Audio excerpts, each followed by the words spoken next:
Thank you. Good evening, everybody. Welcome to today's meeting. This is a public meeting and members of the public and press are permitted to report on the proceedings. Reporting includes filming, photographing, making an audio recording and providing commentary on proceedings. Please note this meeting is recorded and streamed live. These recordings are published on the relevant meeting page of the Council's website. By choosing to attend this meeting, you are deemed to have given your consent to being filmed or recorded and for any footage to be broadcast or published. If the alarm sounds, the premises must be evacuated immediately. Do not spend time collecting personal belongings. All emergency escape routes are clearly signed. Once you have left the building, the assembly point is in the High Street opposite the Guildhall. Members and other speakers are reminded to use their microphone when speaking. So we've just got a couple of agenda items that we need to go through before public participation. Do we have any substitutes tonight, Margaret? Yes, Chair, we have Councillor Lewing for Councillor Round, Councillor Stephen for Councillor Geraghty, who doesn't appear to be here at the moment, and Councillor Ali for Councillor Riaz. So that's Councillor Hodgson for Councillor Geraghty. My apologies, Stephen. I put Councillor Stephen, sorry. Councillor Hodgson for Councillor Geraghty. Thank you.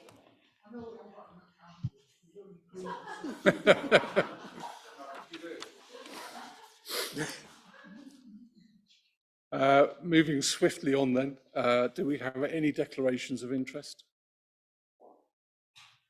No, I'll take that as a no. Thank you very much. For the first time in my memory, at least anyway, we have a couple of public speakers at this committee meeting. So I think we'll start with Kate Collier first.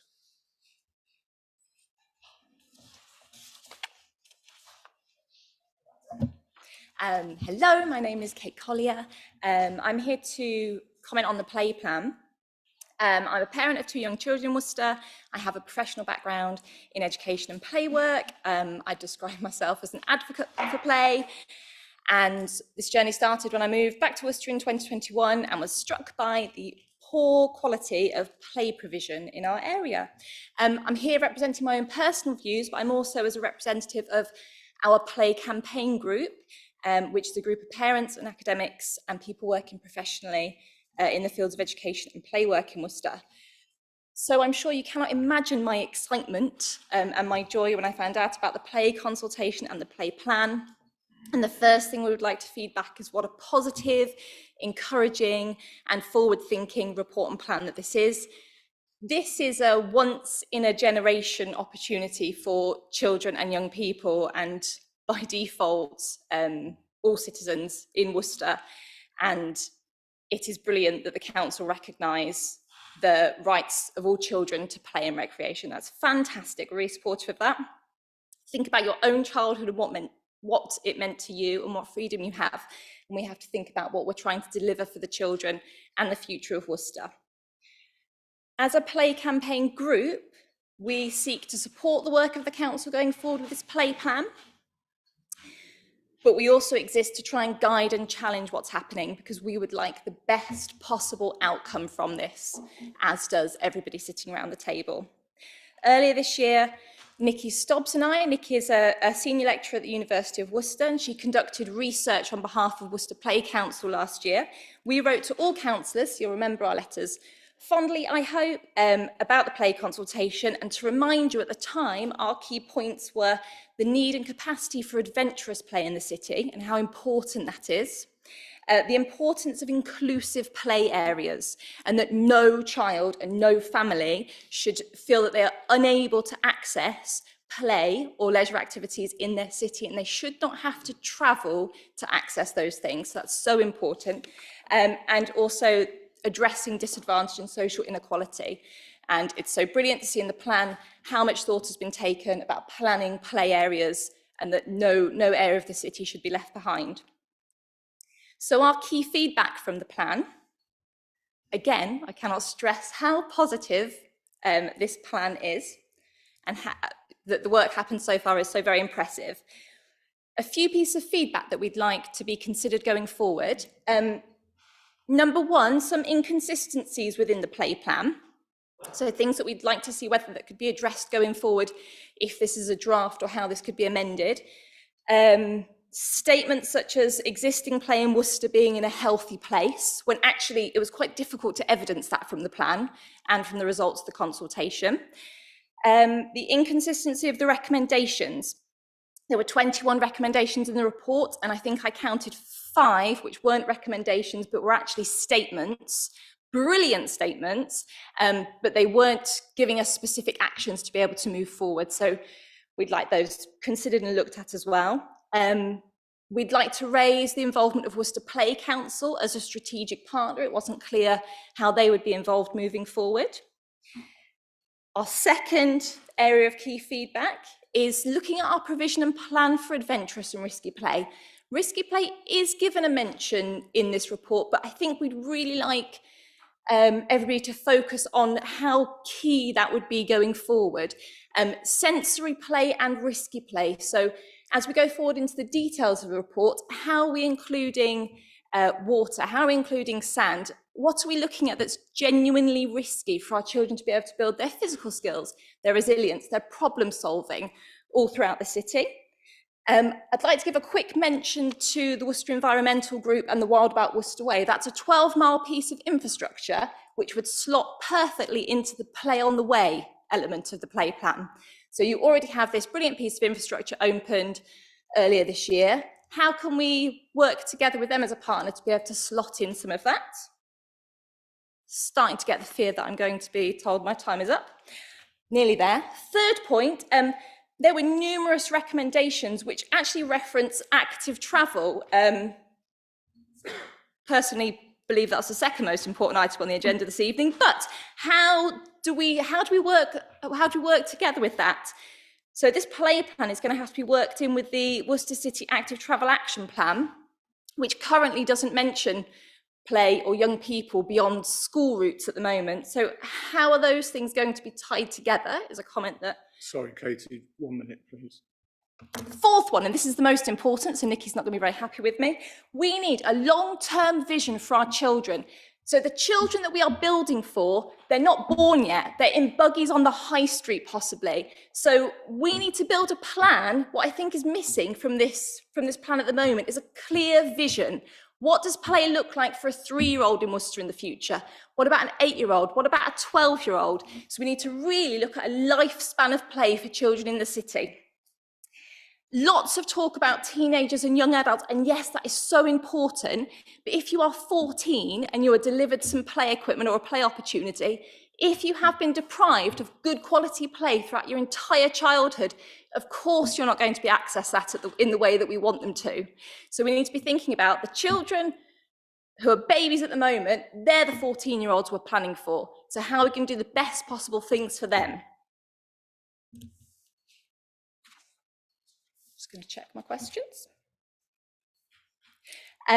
We'd like to know, what is the process for amending or adding elements to the play plan? What's the process of further consultation? How can we lend our voice and our experience and our passion to this? And our key recommendation going forward is that we have a really clear vision of what play will look like for young people in Worcester from infancy to reaching adulthood, because without this, the strategy, I think, risks losing its way. Thank you. Thank you, Katie. Next up is Rob. Thank you very much. Thank you, Chair. First thing I'd like to say is thank you to the people who put the agenda together to make sure that the Colliers only have to pay for 1 babysitter this evening, 2 items on the agenda that we're both really passionate about. If you could carry on that in the future, that would be great. Just a quick introduction for those of you whom I don't know. So my name is Rob Collier. I'm Secretary for Bike Worcester, and we're a campaign group that focuses on enabling and encouraging active travel in the city of Worcester. I'd like to thank all of the councillors and the officers that I've spoken to throughout the past few days on the draft transport strategy. I'd also like to invite members who haven't engaged just to say that Bike Worcester, we're a cross-party group and we're open to messages and thoughts from all parties. So please, if you'd like to discuss active travel, we're the experts in Worcester and we're super passionate about it. My contact details and our contact details are available. So please get in touch. We have done your homework for you this evening. So if you look in your emails, Rob Collier memo for draft transport strategy, I hope there's some informed comments for you to discuss there. So on to, I mean, this is all in your email, so I'll run through it. If you haven't read it, I'm disappointed, but c'est la vie. So first of all, just to thank officers and members for the draft transport strategy. I understand, obviously, it's a county council document, but Worcester City Council have contributed and will have affected the plan for the policy. The quality of the document is extremely high. Some might say surprisingly high, but it was a real pleasure to read, and I think credit to the officers and to the consultants who have produced it. There's a few notes that I would make. So firstly, one of the key things that stood out to us in the group is that the majority of residents support an increase for space for cycling and walking in the city. Okay, so Bike Worcester often, I mean, we're crazy, right? We're nuts. We cycle all the time in all weather with a whole range of things on our bikes, and we do it for fun. But actually, the majority of residents support active travel. So we, Bike Worcester, represent a majority of you. It's really encouraging, and we're delighted to hear it. And we offer our support as people who already cycle in the city to deliver on this transport strategy. Again, the offer goes out. If anybody would like to discuss these plans and talk about people who actually cycle, we're here for that discussion. The second key point that I would call out is that the document shows that parents who have responded to this survey and other people in charge of children do not consider Worcester City to be a safe place to cycle with children, okay? And that is massive. It's such a huge barrier to modal shift. And an area that I'm really passionate about. I've spoken to many members about bike buses and about Kidderminster Mass. We've enjoyed a huge support from Worcester City Council for the bike bus programme, and that is directly addressing parents' unwillingness to cycle with their children due to unsafe infrastructure in the city. And I'm really delighted personally that that has been called out in the transport strategy plan, and to encourage modal shift, that needs to be addressed. Some Bike Worcester volunteers have, not me because I haven't been doing this for long enough, but they've expressed concerns that without the political will and funding, the proposed changes won't be delivered. I've been referred to, in discussing this item, the 2011 Transport Strategy Plan from County Council. It describes some absolutely, completely wonderful active travel routes from where I live, the Warner Villages. Councillor Stanley, Councillor Hodgson represents areas of the city that would benefit from those routes. They have not been delivered. So I'm a young wee lad looking at this plan and thinking, oh, that would be great. But the 2011 plan hasn't been delivered. So my question, and I'm sure members of this committee have the same question, what encouragement do we have that these changes will be delivered by the County Council? And Bike Worcester seeks assurances to that end. We're getting to the detail here, but there have been many comments about, there's a map on page 46 of the transport plan, which suggests key routes across the city, north to south, east to west. The group has some concerns, let's say. Then the plan on the map has some challenges. The footnote on the page suggests that these will be considered as part of the LC WIP process, and we're looking forward to engaging with that process as part of the County Council active travel stakeholder group. Finally, congestion is identified as one of the key issues for Worcester City, and it fundamentally underpins, I think, from reading the report, everything that the draft transport strategy looks to address. The biggest problem for Worcester City, if you take away the environmental benefits and the health benefits of cycling and walking, is congestion. Bike Worcester volunteers agree with that as a stance. Most of us just want less traffic. We cycle because either we hate traffic or we want others to benefit from lower volumes of traffic. And I want to land this point with members that more cycling and walking is a virtuous circle to reduce congestion.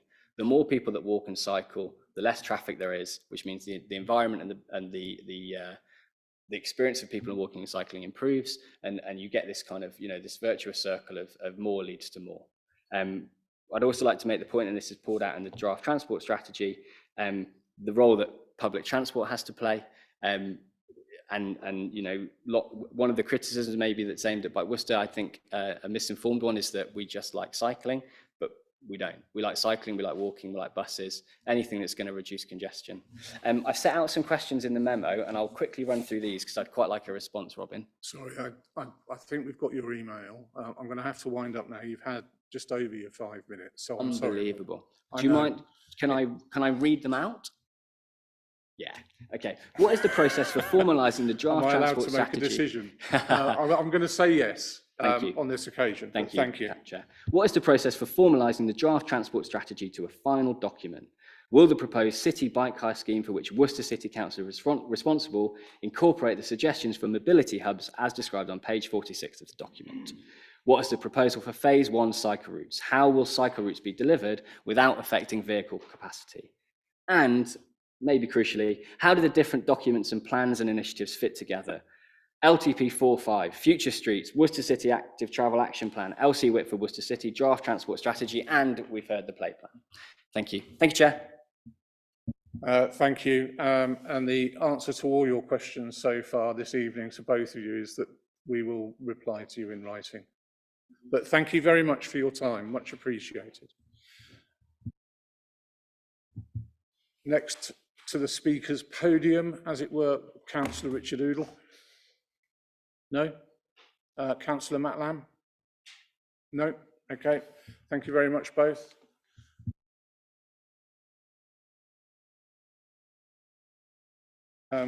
So I'll just go through them page by page. Everybody happy with the content on page 1? Yeah. Page 2. Yeah. And page 3. Marvellous. Let me just sign those.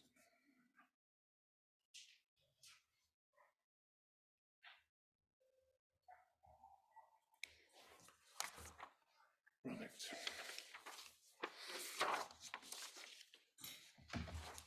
Next item on the agenda then is the approval of the Worcester Play Plan.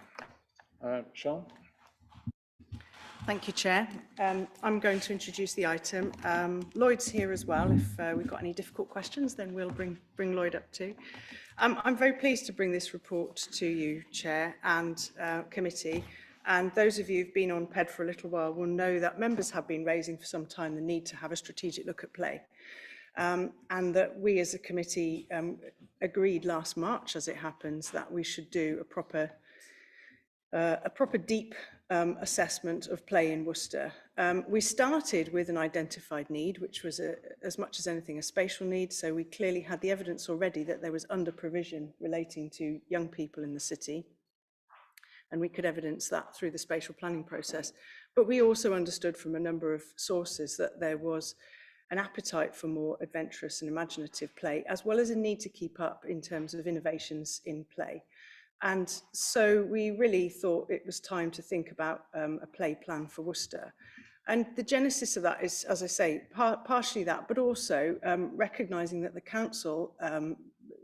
councillors agreed a motion that said, some time ago now, said children and young people should be at the heart of the City Council's decision-making on appropriate items. And it occurred to some of us that we didn't have any plan or strategy at a City Council that spoke to children and young people and explored their needs. Clearly, we'll all recognise that we're in a two-tier authority and local authority at the County Council have other statutory duties for children which cause them to write children's strategies. The City Council didn't have anything. So there were a lot of good reasons for doing it, and it was about understanding fundamentally what play was and what people wanted. And that involved trying to find the right sort of people to help us answer that question. So I'm grateful for contributions that everybody's made into that process. We've had a lot of input from councillors. We've had a lot of input through the consultation process. We've used a firm of urban designers to help us understand the spatial picture in Worcester and explore what good looks like elsewhere. They've worked with a play consultant and we've tried to have a plurality of views in terms of how we've put it together. So I would like to address some of the comments at the end, if I may, but just in terms of covering the report first. Again, in terms of sort of harnessing the views and feedback, we recognise that it wouldn't be useful to do a kind of conventional council consultation and stick it on the website and hope people found it and so forth. So again, with our external consultants, Harper Perry, and a little company called Place Changers, we developed an app for consultation. So it was smartphone enabled. We then navigated things like social media access for under 13s, and really pushed it out to schools and understood how we could get people to give us their comments in a sense that they found accessible and quick to do. We had a good response rate, but we did, as you'll recall, committee, we did have to push that and keep pushing that. We did a little video to try and get it out there as well. And we did a series of events across the city, consultation, face-to-face, and that interactive session, which sometimes was very structured and involved, the consultants having a good stream of people working through their plans and post-it notes, and sometimes involved literally bringing in teenagers off the high street, pulling them in and asking them their questions. So we really tried quite a lot of different ways to get that input and feedback. And so, as has been reported to committee before, there were common themes in the feedback, and we are proud at the City Council to be very open about our consultation and our feedback and our customer survey. So, no holds barred. It's quite a comprehensive list at 3.9 of things that people told us, and it isn't a universally positive picture by any means. And we were expecting to hear that. So when the plan says we're in a healthy state, we do have some good provision across the city, and we did hear that, and people praised it. It wouldn't necessarily marry up with what they wanted improved, but we also heard clearly where we needed to improve.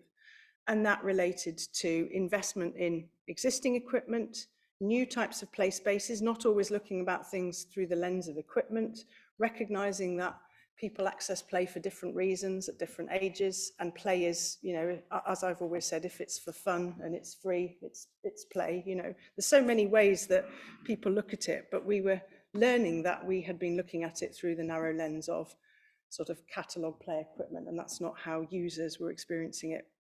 We heard loud and clear that we've not made sufficient provision for people with different needs and access requirements.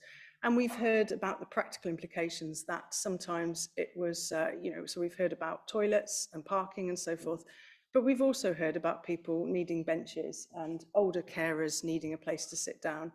And we heard an awful lot about benches, actually, about how they come together to create social spaces and picnic spaces and so forth. We heard a lot about gender differentials, age differentials, and it was very interesting, the consultation, because we've got all of that rich qualitative data. For every one person who says this, there's somebody in the opposite who says that. So you clearly see there's a lot of different needs to be met across the city. And then that brings me on to the other point, that there was clear feedback that in a city of our size, people do cross the city to use different play spaces. And perhaps you wouldn't find that in a large city. You certainly find that here. That was borne out in the feedback. And again, that led to the approach that Harper Perry have taken, which isn't novel, but it's to recognise spatially doorstep play, neighbourhood play, and destination play. And that was borne out in the feedback we were getting. So I think I've summarised the sort of approach to sort of get us to the point where we could produce a play plan. And you have the play plan appended to your report. And it does, as I say, it does very much build from the three concepts of doorstep, neighbourhood, and destination. But it has these more pervasive themes about design and inclusivity, and going back and asking people what they want. So this isn't a blueprint for what we will now drop in. This is the start of that engagement process. As I've said before, it's spatial in terms of where the gaps are, recognising the idea of a 12-minute walking route for younger children and a 15-minute walking route for older children. And the play plan tries to be imaginative and give examples of what we could do differently. And it recognises the appetite that there's been for natural play, and that can involve quite a small level of infrastructure from the council, or quite a lot, but it certainly has been successful elsewhere, and it's not something that we've got a lot of in Worcester. So there were things like that came through. So again, the plan tries to guide us as a group of commissioners, and I think we need to recognise the council as a commissioner of play equipment. We don't have a statutory duty to provide it, but we're clearly in a leading role insofar as we have all these green spaces and play areas. So it guides us to use an assessment tool and to create a delivery plan so that we will stick to our warm words and deliver against them. And it's got some concepts in there which sort of, it would be really helpful to restate them. So in the context of young people, embrace, not chase. The city centre is a popular destination for teenagers, but it's about getting those spaces right so that people feel that they're welcome there and other people are happy to welcome them there. Then there's some other points of detail which will be relevant to some of our other consideration on plans. So how do the plans mesh together as part of active travel and public realm, and how can they be used to carry weight in the planning system? But then I think that it's important to recognise that whilst we have a draft plan, and in fact I'm recommending it for adoption tonight, Chair, as you're probably aware, the plan is a concept with a lot of detailed suggestions in it. It will only become worth its weight once we put it into practice and learn by doing. And because there is cross-party appetite to make more investment in play, it brings forward what those priority projects are. And some of those clearly members are already familiar with. So at the neighbourhood level, there's already a good appetite to do something at Horizon, Cotswold Way, Battenhall Pump Track, St Peter's Power Park. They all need working through in the detail. The report recommends that the detail comes back in November for final sign-off so that contracts can be already teed up, but that those can be the decisions in November that then lead to contractor mobilisation and implementation. But I think it's also really important to recognise that we need to do some small and local things rapidly, including improvements on maintenance and some natural play and play on the way, and learn by doing. But also that the destination play is a more significant investment with more, I'm trying to avoid the word stakeholders, with more voices to and more perspectives to consider. So we've got to make a start on some of the important destination play because it will take longer to deliver. And I think it's abundantly clear that one of the priorities needs to be all age accessible play space. And that doesn't mean that that's at the exclusion of making smaller play spaces accessible. It means it's about thinking about the inclusive design of all the features that might need to be invested in to make that a really useful and meaningful half a day play for a family in terms of parking, access, toilets, complementary facilities, security, fencing, lighting, all sorts of things that will make that a really valued space. So that's not at the exclusion of doing other things, but that's if you like, a sort of signature investment. And it's the same for city centre space for teenagers, because in a lot of our city centre spaces, otherwise we will have conflict with traffic. And we've heard a lot in the on pedestrians, and we've heard a lot in the consultation about the appetite there is for spaces for people who want to use wheels, whether that's skateboards or bikes or whatever. But we've got to recognise that as much as there are people who want that, there are also groups of teenagers who want social spaces to just sit collectively together, and they don't want to have someone doing a wheelie over the top of their head. So we've got to get all of that right and think about those how many spaces we provide and where they are needs to be really reflective of what people want, so what they're actually going to use. So that's a quick summary of the approaches to the first phase priority projects. I've put detail on each of the projects which have already been through our capital budget setting process. I've put the detail in the report, and we would propose to bring all of those back for sign-off. So then, Chair, if I may just finally conclude that this is a very ambitious plan, and therefore the council will need to work with lots of other organisations, some of whom may have funding, some of whom may have pieces of land, some of whom may just need to be the stewards to make sure that the area is used for children always, and doesn't fall into disrepute but still becomes a popular space. So recognising our financial constraints, we've got to view this as a long-term plan, but we've got to find opportunities to fund this that get us started. We clearly have some allocations in the capital budget already that we want to bring back to you to sign off in November. We have the opportunity to use some funding that's already been collected from the Community Infrastructure Levy, which is only a small proportion of what will be collected through the Community Infrastructure Levy, which is a planning gain collection done at a fairly macro level. And out of the collection that we've made, we're recommending that 400,000 is allocated for play. And similarly, we're recommending, and I know, Chair, it's something that you and the Vice Chair have talked about before, bringing you the detail on Section 106 funding so we can show you perhaps where we haven't been making as much use of that as we can and allocating that to play. So there is some funding available, and clearly in relation to larger capital projects, we need to look at the business case for those, what is the ongoing revenue, and what other sources might we find to fundraise. If we're doing something really exciting and really good for Worcester, can we look to sources other than the council and use our funding as match and so forth? So I think that's probably sketched out the approach to the plan. I do want to mention, clearly there are equality, diversity, inclusion implications. Hopefully you've taken that as read as I've gone through the report. We've heard about gender differentials, we've heard about what people want at different ages, but it hasn't been clear that you can write down a blueprint of what an 8-year-old wants or what a 12-year-old wants, because there's such a plurality of views. But clearly the way to continue to understand that is to continue to engage. So if I go back up to the recommendations, you will see that when we are going to be bringing play spaces forward, we are committing to further local consultation. So shall I just sum up by rattling through the recommendations, Chair? Are you happy? Please. Okay. So the first recommendation is to approve the Worcester Play Plan. The second is to agree that the projects set out in section 5.1 are the first phase priority projects and authorise officers to progress those to the point where we can bring them back for recommendation in November, so to address funding, project-specific risks and the outcome of further consultation with relevant ward members and local stakeholders. Approve the principle of allocating 400,000 of the funding already collected under the Community Infrastructure Levy.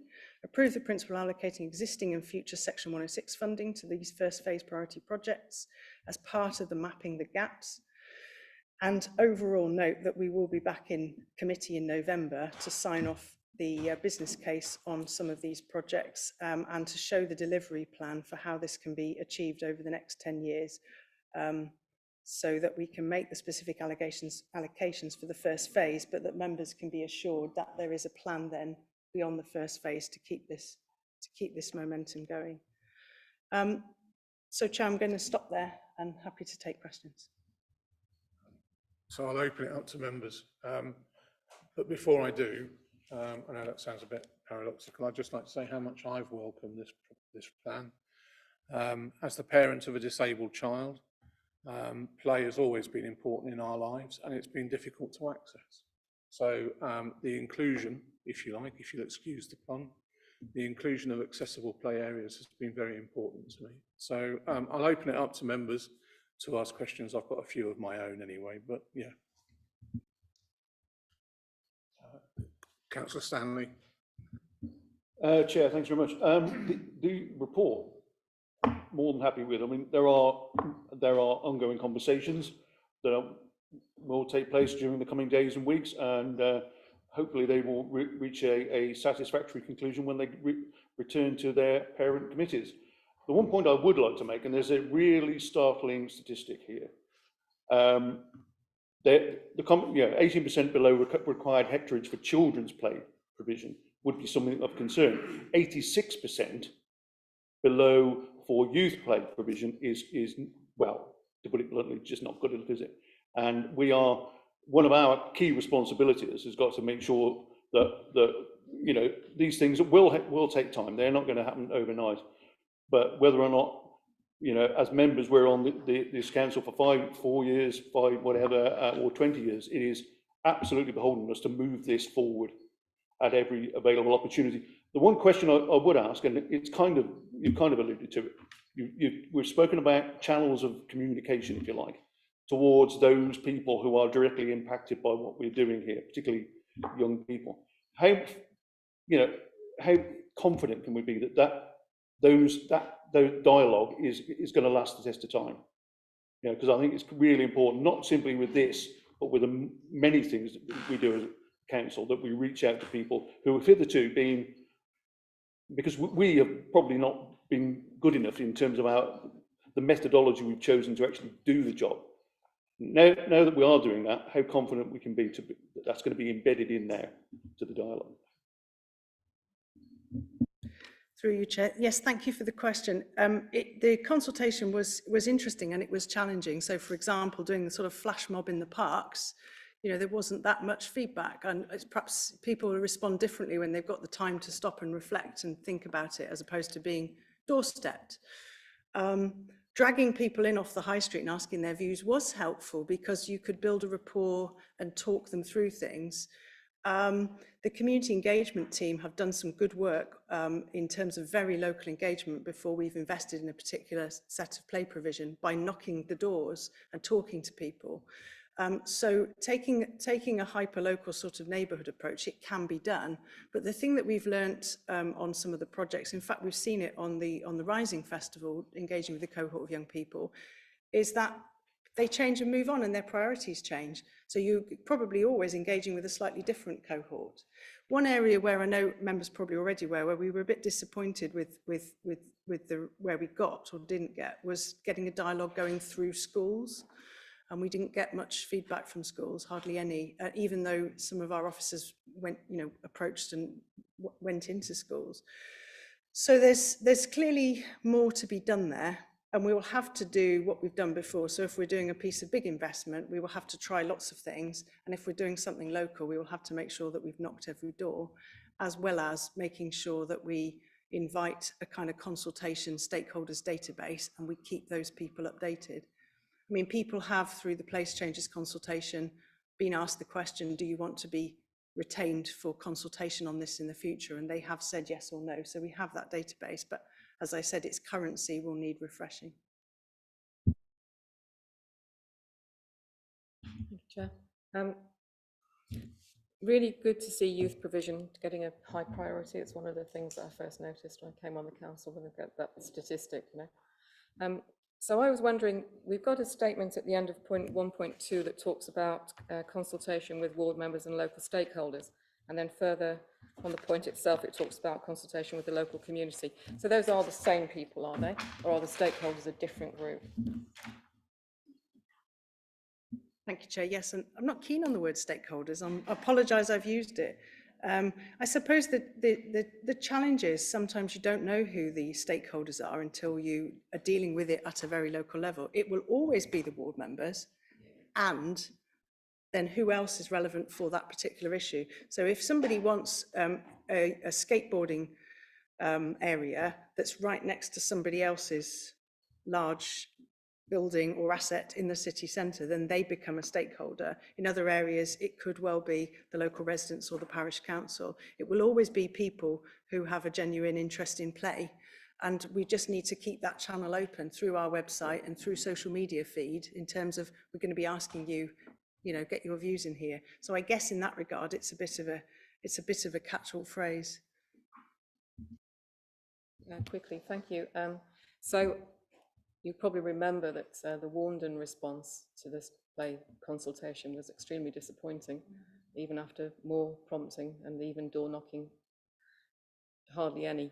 How are we going to, I'm thinking Cotswold Way in particular, how are we going to make sure that the local community has the right level of say? We infuse them more than we have to date. And I'm not sure there's an answer, but I'm just saying, I don't know what you feel about it across the room, but anyway. Well, I think everyone's more interested in commenting when there's something good or exciting to look at, and I think it can come to life then. So if you've got something good to put through the door, if officers and members are working together to really push a message out about what we want to do somewhere, it's probably easier for people to get their heads around and be interested in responding. Yeah, we will just continue to take that very local approach. That's all we can do. As I said, we've done sort of flash mobs, and people are a bit circumspect about that. They don't know if you're about to sell them something at the end of the questions, so we'll keep trying. Thank you, Jill. Karen? Thank you, Chair. I'm really pleased to see this report. I've been on PED for a while, and I remember us talking about it, and it always seems quite a while, things take a while, but obviously, the process has been you know, really worthwhile. I've got a couple of points, if that's okay. I'm really interested in how this evolves. So, for example, councillors from different parties met with the people involved in Gellivart Park at the bridge this week, and we were looking at the landscape proposals and saw an opportunity for potential play on the way and nature-based. And if an opportunity like that comes up, how does that feed into the plan? And also there's another location which in the Arboretum member consultation, it's not correct. It says we were talking about the Purderswell Skate Park, and neither of us were. We were actually talking, as I believe Jenny talked about the same thing as me. We talked about the site at Green Lane, which was county council land by the children's home, but I think we're hopefully going to be taking it over. And of course that's got a mugger, and it's by Bishop Perrone, by a secondary school, by an infant school and a nursery. So when a site like that comes up that's got Section 106 money, how does that get incorporated as well? And how does that balance? At the moment, I know that there's a lack of teenage provision, and Gellivart Park has been highlighted, but if, say, the Green Lane site came up with some Section 106 money, could that be invested in instead, when obviously it's a site that's got pretty much nothing? So I'm interested in how sometimes reports previously have just kind of been put on the shelf. How does this one kind of evolve with opportunities that come along through the planning system as well, and through those sites? Thank you. Thank you, Chair. I'm going to go back to my word commissioner. If we are going to commission, then that means we're going to meet need, which means we're going to identify need. And it means that you're going to be able to have the confidence you can deal with a lead commissioner, with Lloyd and I sponsoring the arrangement, that you can understand that there's an officer and a small group of officers, but with leadership from somebody where you can be clear, you can drop your suggestions in, and they will be able to say, well, let's see how that fits with the delivery plan, because we absolutely need to be opportunist, as you say, and sort of agile. But if we were, I mean, it's probably a long way before we'll get to this point, but if we were in danger of over provision in one area to the exclusion of something else, then we'd need to, wouldn't we? We'd need to collectively say, well, we need to stick to the delivery plan because we want to save the 106 for the next opportunity. So although it's not upon us, we want to hold out because we want to collect up some contributions for something. But if you can see a delivery plan that maps to the geographic areas and the kind of sums that we typically collect and what they can be used for, you can, as members, feel a bit more confident that we're not going to be doing ad hoc decision making. It's going to be part of the overall plan. But you are going to need to have the confidence that you can work with a small team of officers on that who are living and breathing this stuff, and that's our commitment. That's great. I am going to alert you then to the landscape proposals at Gellivart Park, because they are looking at them now. Okay, thank you. Thank you, Karen. Owen, did you have a question? Right, okay, so, yeah, Councillor Hodgson then, please. Yes, I will be very, very quick. I would just like to say, I do welcome this document. I think it represents a sea change in the City Council, how we're thinking about the concept of play, because a few years ago, I remember a document called the Night Review, which said that we had a budget problem in terms of replacing play areas, and therefore in some areas of the city where there was an over proliferation of play areas, that they should actually be closed, even though the fact that some of these play areas had been built by the original developers of the site, and the City Council had actually failed to put money into the budget to actually replace the equipment when it got old. We lost the Howcrop Green play area in Warner Villages. Now, I've been in consultation with the Nunnywood High School and their environmental thing, and again, there's the potential there to actually do something which will also sort of echo some of the new ideas on this report and that. And this is why I welcome it. I also welcome as well the fact that Section 106 and other civil money being used to at long last create the new Brecon Avenue mugger, which I know, Mr. Chairman, you were there with me having our pictures taken for the Worcester News when it was a horrible torn up AstroTurf, and now we've got this this really wonderful facility. And what I would like to say about the facility is it's one of those ones that sort of encompasses such a wide variety of ages. Because last Sunday when I was out walking the dog, I saw a couple with their 2 young daughters playing on the basketball hoops. I think yesterday I saw a man in his 30s just out practicing basketball shots on the mugger. So it is used by so many different members of the community, and you probably saw the very nice card I got from the local children in that area, which was signed by about 30 children, that was posted through my letterbox, thanking me for helping to push for that particular facility.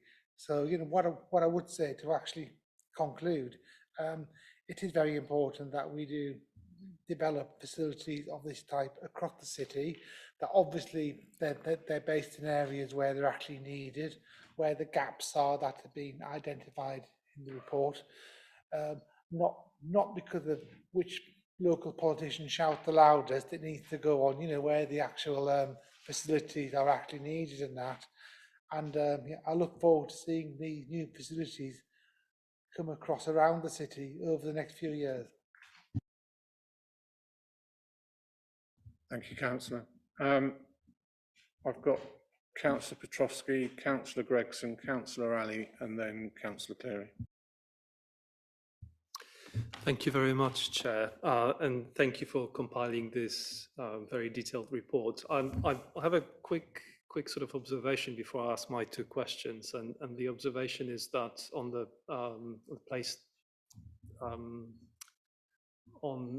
on the play plan consultation, Cromwell Crescent Park is mentioned. I don't recall having a consultation event in Cromwell Crescent Park, so that's perhaps worth checking. And I do remember that because we've had this issue, and I do appreciate that when consultants come into the city, they have to maximize their time when they are here to talk to the residents. But I do recall raising this issue before when we had briefings that apart from an online consultation, there was no consultation on my patch. So that's for the record. In terms of, I'd like to understand basically what this refers to. I haven't seen this before. In terms of the questions, there are 2 questions, and I'll start with the one which has to do with the pump track. Would it be possible to get reassurances that when the report refers to the consultation as to the detail of the planned project, that the residents will be involved, including the location of the planned project? Because as far as I'm aware, residents did not receive anything through the door with maps and plans, and a lot of it has been based on hearsay.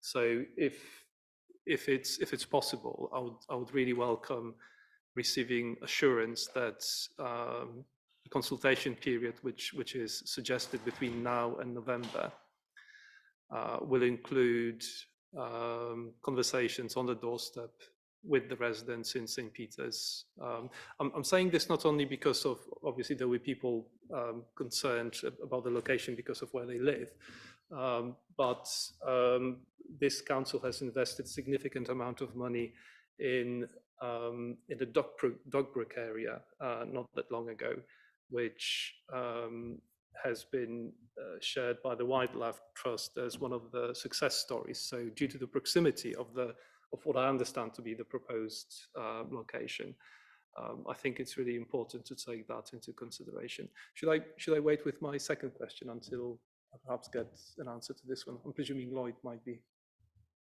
stepping up to. Yeah, pardon me. Thank you, Chair. Absolutely, we'll involve the local community in engaging them and consulting with them. And I think it goes back to Sian's point earlier. We've done quite a bit of pre-work around Batten Hall pump track, and now that we've got something meaningful to be able to share with residents and with yourselves in terms of location, designs, what it looks like, then that will make for a more meaningful conversation. So, you know, pending tonight's decision, once we've got through that, we'll then be in a position to work with yourselves as ward councillors, both wards, to make sure that we're capturing those local residents. But absolutely, we will do that. Thank you very much, Chair, and thank you for this reassurance. It's really welcome.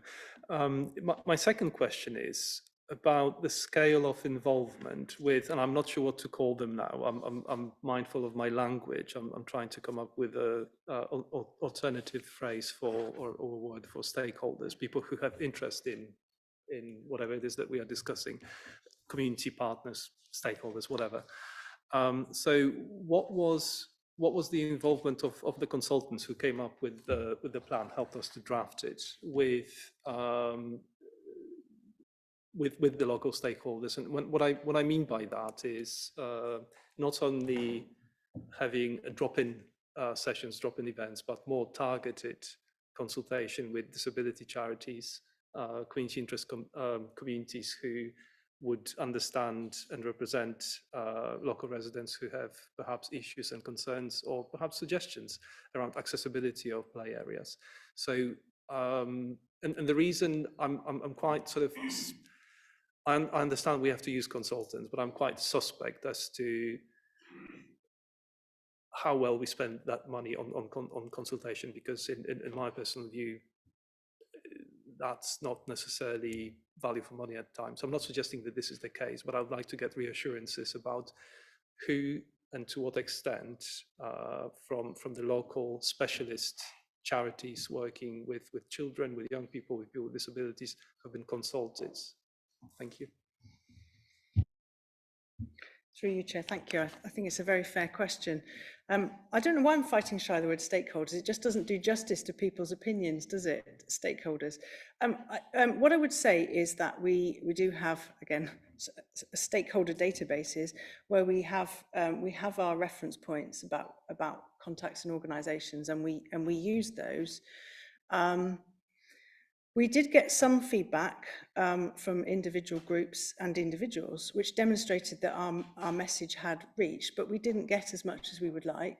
And I think that would be more of a problem were we trying to design all our outcomes here. We heard enough to say we clearly are not meeting needs at the moment.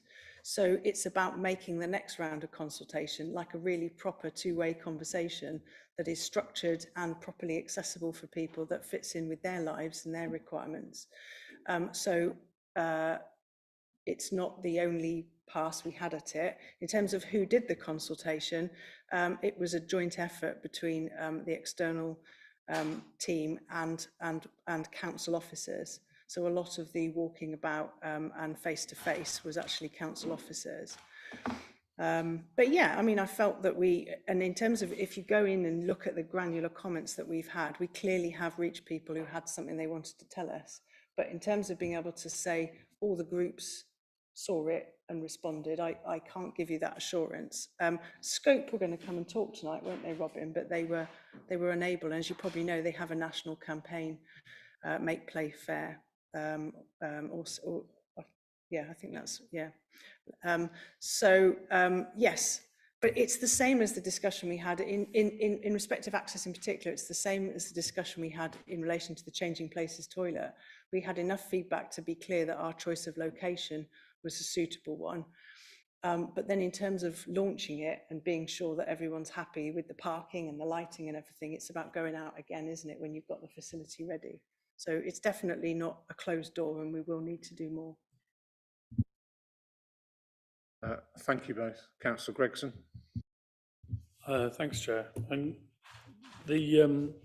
this is, I think it's the first time that we've had an holistic plan for play in the city that takes account of more than just what's in a play area. And one of the drawbacks of the concentration on play areas was that it depended entirely on how well the play area was used, which then led to a prioritisation, which also drove where the finances went in terms of play equipment. So what was referred to earlier on had a logical approach to it, in that there were areas which were not being used but were costing the council money in order to keep them going. And so there was supposed to be a decent review, realistic review of what was going to happen. Unfortunately, that got hijacked by the administration at the time for political motives. And of course, the principles which were supposedly going to go through were not stuck to. I would hope that this plan is not a similar, faces a similar fate, because I think that it's got a much more holistic approach to it, and certainly does mean that we can look at the different ranges and the different elements of what play means and how we provision for it. At the end of the day, however, unless we've got the financial backup as a council to support some of these ambitious plans, then they are not going to get done. And it would be silly of us to create something which overreaches us at this stage, and then we have to pull back from it at some later date, or perhaps some place in the plan doesn't get any provision and one gets world-class provision. So I think, you know, there is going to have to be that balance. And so pleased to hear that about the reports that are going to come back in November, because that was a major concern of mine at the time when it was steamrolled through council, the decisions on some of those proposals, which were part of an election-nearing budget process. So I think there is, you know, it behoves on us as a committee to sit back and look at this comprehensively and make the right decisions. And this kind of document is something which really supports that. So I certainly would welcome that element. My specific question relates to the recommendation 1.4 about the provision of 106 funding. And the way it reads at the moment implies to me that 106 funding will only be used for play activities. It won't be used for anything else. Whereas I believe that 106 funding should be available for any kind of community activity and development in an area in relation to which the 106 agreement applies. Is that fair? Yes, through you, Chair. Yes, thank you. And I can see what you mean, Councillor, how that could read, and that wouldn't be fair. And the council's recently spent 106 funding on allotment improvements, for example. There are lots of competing good community uses. And yes, it's my drafting there. It shouldn't be attempting to exclude other things. It's just restating a principle that where we have found that the allocation of funding hasn't perhaps prioritised play. That sounds like to the exclusion of something else, but you know me, hasn't perhaps been part of the discussions as readily as other things. I'm just trying to think of an amendment. Joe, as long as that's our understanding, like appropriate. I don't need an amendment. Yeah, it could as long be as that's the word appropriate between allocating and existing, but yeah, certainly as part and parcel of that local decision about what's needed in a ward. And if I may, to that point, we have asked for greater transparency over the Section 106 allocation, which is coming in November. But that will be a regular report to this committee. Yes. And we will, as a committee, be able to, we'll have that visibility over what Section 106 monies is being spent on. Thank you, Adrian. Councillor Ali, then Councillor Cleary, and then Councillor Cooper, and then Jesse. Thank you. Thank you, Chair. Just to highlight the need, it's mentioned here the Runxford play area behind Runxford Community Centre needs improvement. The Mugga may also require resurfacing, but there is need for improvement at the Medway Community Centre playing area. As a plenary councillor, I have spotted that need, and there are 3 disabled children living in that area. As I'm aware of, I have spotted, and we were out knocking doors. I haven't seen this on the priority list, which is quite upsetting for me. I know not everything can be on priority list for the first phrase, but can I ask what's the time frame if, you know, if there is anything going to be happen there. Is there any time limit? Thank you.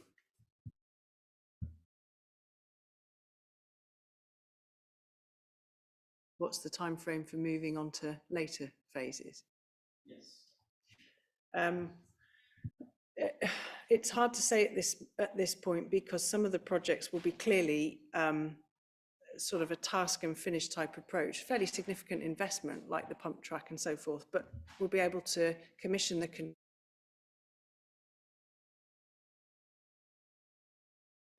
will take much longer to deliver, like destination play that's all ages accessible, you know, and accessible for people with a range of needs. But the one that might give you some comfort is the kind of doorstep level play, natural play and play on the way. So if we can talk about individual sites and see that there's opportunities to turn popular spots into something useful for people, then they can be accessible. So that's not to say that all local areas are excluded from the list. It's just a question of, within both the recognition that we'll update existing equipment, we will try and make it more accessible. And at the doorstep level, where we can put opportunities in for natural play and play on the way, we will try and do that, you know, in all sorts of locations. Some of those things will happen in year one, and some of them will end up happening in year two. But I think this is the point about bringing the delivery plan back in November, to sort of map out against the gaps in the city what we're going to tackle and how and why. Lloyd. Yeah, I was just going to add to what Sian has said as well. I don't know that particular play area, but again, through the piece of work that we've done over the next sort of 3, 4, 5 years, there's quite a lot of play equipment that's coming to the end of its life. So if that is one play area where, as part of the capital programme, there is replacement work to be done, that also provides an opportunity for us to be able to look at something. I think, as Sian said, once we move to this position where members have almost a lead commissioner role that you can work with, it's those sorts of things then that we can flesh out. So if you want to drop me a line, Councillor Ali, to set that out, we can take a look at that in more detail. Thank you. Thank you, everybody. Councillor Cleary. Thanks, Chair. First of all, I just want to say thanks to officers for the report. I think, given that this is quite sort of open-ended and there's lots of gaps that are going to be filled over time, I think it's very, very detailed considering that, and it shows our direction of travel, which I think is the most important thing. I've got one point, which is a generic point relating to 5.1, which is the first phase priority projects, and I've got a second more specific point. So my point generically regarding these projects is that we've got this report coming back in November 23, which is obviously 3.5, 4 months away. And I'm just mindful that in terms of speaking to outside bodies like charities and housing associations, there may be time limits to any assistance they can give us with funding. So I just wanted to make the point that we really need to lean into this over the next couple of months to have those conversations with them. The second point, which is a question really, I think I may know the answer to this already, and it's 5.18, which is regarding the land off Cotswold Way, which is in my area. It refers to the concrete pad, which is an unused hard standing. Now, there's no mention there of alternative uses of that, which I've discussed with officers, one of which is a bit of extra residence parking. I'm assuming the reason that's not mentioned there is because it's nothing to do with play, and I just wanted some assurance of that. Thank you, Chair. I think we'll do a double act. Very much welcome your first point, Councillor, about needing to get a wriggle on in terms of funders and feasibility. So obviously, as a set of first phase projects, if committees support this, this is a mandate for officers to get everything as ready as possible to be back in November for sign off, which would include procuring contractors and so forth. And on your second point, yes, this was a report to focus on play.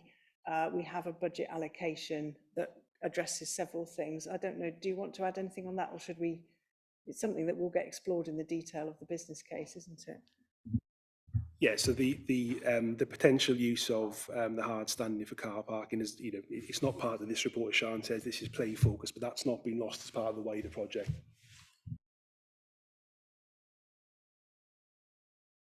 Thank you, everybody. Hannah. Thank you, Chair. I'd really like to echo Katie Collier's comments about risky play. It's incredibly important. I'm really impressed with this report. I would like to thank the Community Engagement Officer who came at my request to Gulliver Park and met children after school and spoke to families and children. That was a really valuable time. And I think they said they got more from that than the school they went to. So I think sometimes it's being in the right place, the right time. So I'm a daily user of playgrounds as a parent to 2 children. And one of the things I said as part of my election campaign was that I wanted to be standing up for children and young families.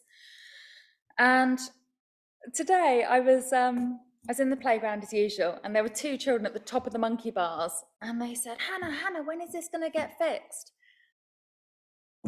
And when are these things going to get fixed? You know, I feel like I absolutely love everything in this report, but I feel like what we have isn't being fixed and isn't being looked after, and that's really important. Thank you. Yeah, I think we fully accept that. And again, through this piece of work, we have learned that due to a number of factors, delays, too long delays have taken place to play equipment, across the city, not just site specific. The example that's most commonly cited is the trampolines at Purd as well, which took months and months and months, if not over a year, to fix. So we've now identified what the issue is from our end, and we are working on that. And we can only apologise.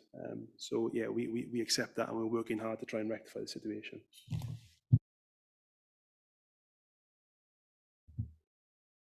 Jessie. Thank you very much, Chair. I'm very hugely supportive of this report. I think it's incredible to see just how the voices of young people have been taken into account, and a lot of the feedback that has been given.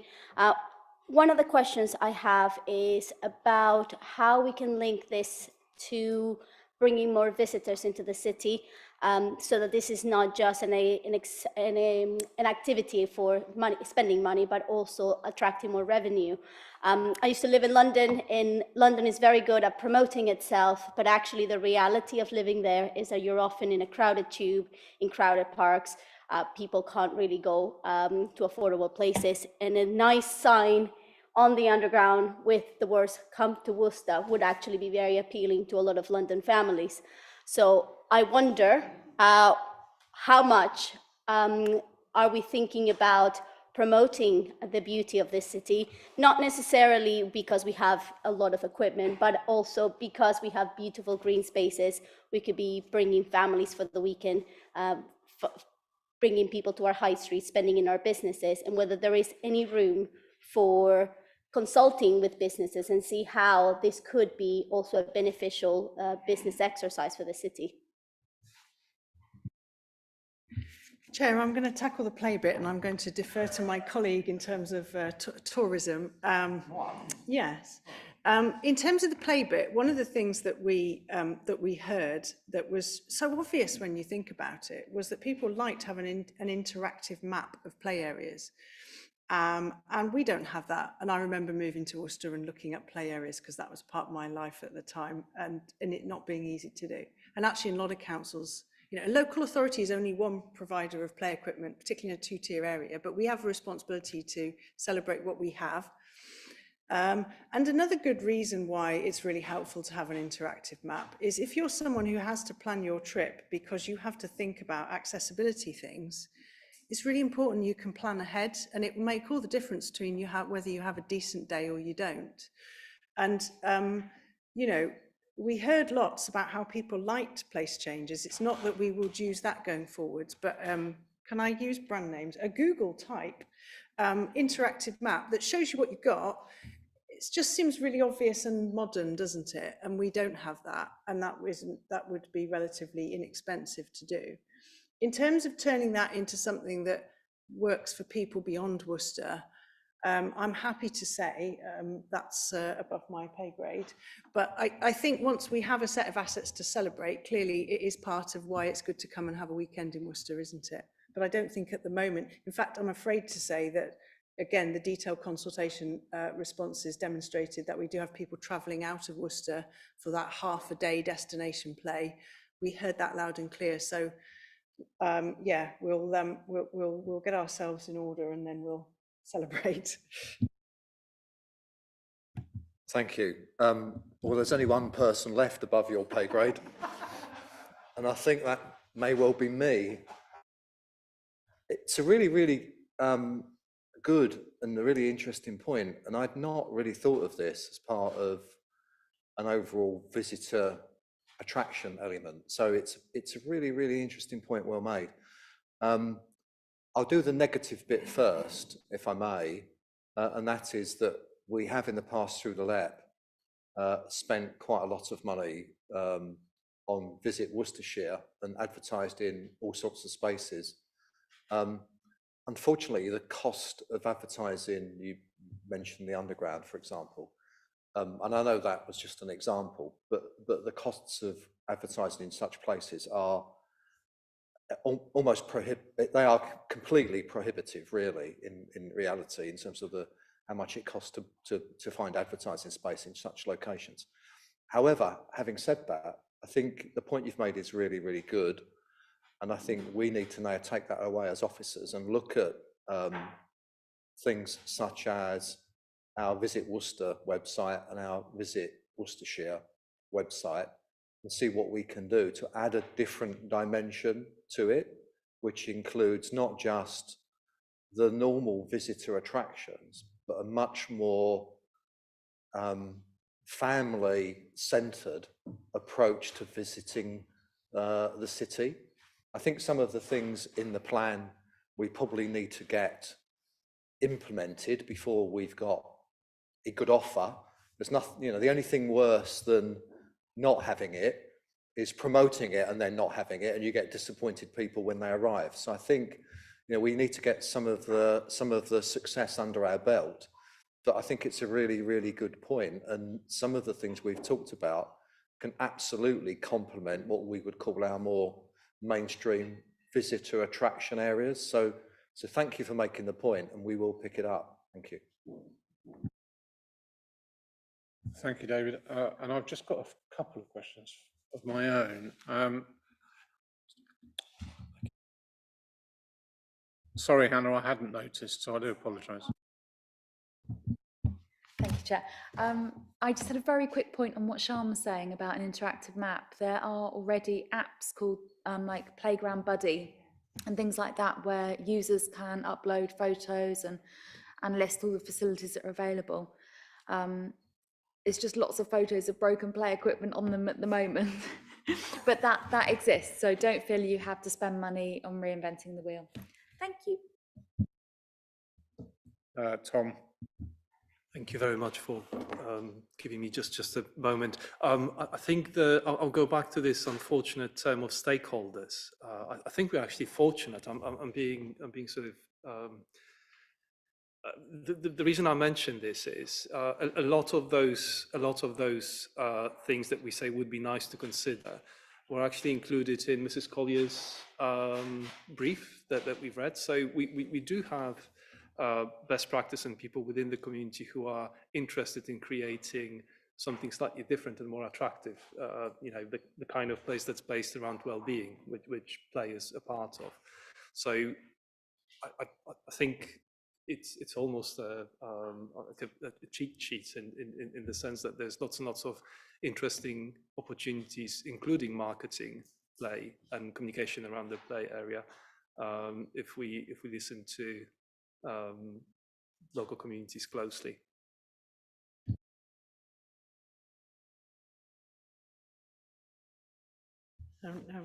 As you say, absolutely. We need to. It needs to be an ongoing conversation. Very much, yeah. So thank you. Thank you, Tom. Without much further ado then, on 5.1, where we're talking about tired equipment that may or may not need replacing, Is that a shopping list that we'll expect from officers, or, and I don't mean that as disparaging as it sounds, or will there be a chance, an opportunity for members to actually have input to that identification process? Chair, I think the reality of that would be that we would work with ward councillors in that area to make sure that what has come through place changes, what's come through other types of engagement matches up with ward members' aspirations and local understanding as well. So I think if it's a very localised play area within ward, our first point of engagement would be with ward councillors. I'm just conscious that some of those areas, some of the areas that we're talking about didn't have that great feedback in place changes. So I think there's a bit of a cart before the horse coming here, if you see what I mean. So if members don't have the opportunity to give input into that process without being invited, is the point I'm trying to make. So is there any point, any virtue in inviting members to make contributions to that process between now and November when you write your report? Yes, yeah. I think the offer tonight from and Sian has made it. If there are issues, opportunities, possibilities within wards, whether that be existing play areas, areas of underused land, then please bring it to our attention, and we can throw that into the mix. And my final question then is general planning. There'll be some consultation taking place during play delivery planning. How wide will that consultation be? So I'm conscious that, you know, in previous planning attempts for play area, it's been the immediate neighbours. Like you mentioned parish councils, which I completely applaud, but I'm thinking about including or talking about asking schools to participate in that consultation exercise as well. So I just want to just make that clear in my mind that that's what's going to happen. Thank you, Chair. When you say planning, do you mean project planning or LPA planning, project planning? Project planning. Yeah, we would definitely want to reach out to local schools. I must caveat it by saying we did that. Yes.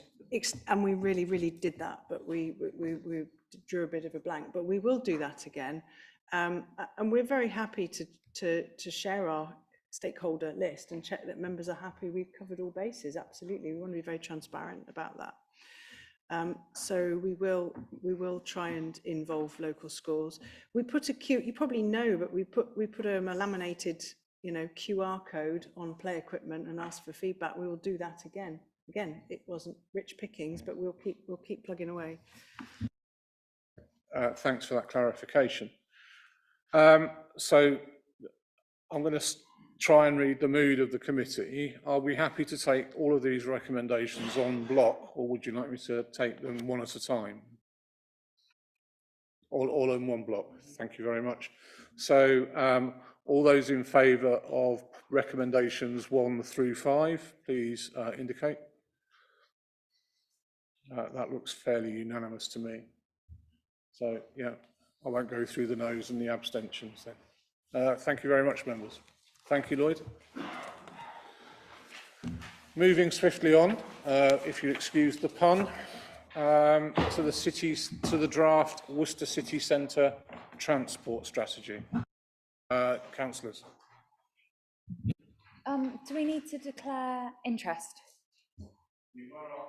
You were asked to declare interest at the beginning of the meeting. Sorry, I missed that. I'm a member of Bike Worcester. Right, okay. So obviously it's very helpful to let us know. In terms of whether you have an interest that would prevent you from participating in the item, you're being asked to approve a plan tonight, and you've obviously identified that you're a representative of a consultee body, and that could happen in a number of contexts. So someone could be on a parish council and have put their views in that capacity and so on. So it isn't problematic that you've got that a relationship, as long as you're satisfied that you can approach the plan with an open mind and you're not predetermined. Okay, thank you. Moving swiftly on then, if you'll excuse the pun. Again, the draft Worcester City Centre transport strategy. Thank you. Okay. So the city centre transport strategy came about from the local transport planning. It was identified as a need and a requirement, but there was no funding attached. So we grasped the nettle and we funded this transport strategy because it is such a priority for the city and it is so important to us. There's been a great deal of consultation done. It is actually owned or will be owned by the county council. However, because it is so important to the city, we feel we need to have quite an influence on it and to make sure and encourage and make sure these things happen and get done. So there are a number of 5 key transport programmes that are included in the strategy. So destination spaces and city centre scenes. So that's for people coming to the city from outside, for visitors that come to the city, as well as those that live within the city. There is also a programme around public transport, so arrival and interchange, so how you come in, how you go out, how you move across the city and where you can get to destination areas. Car parking is always a key element of any transport strategy.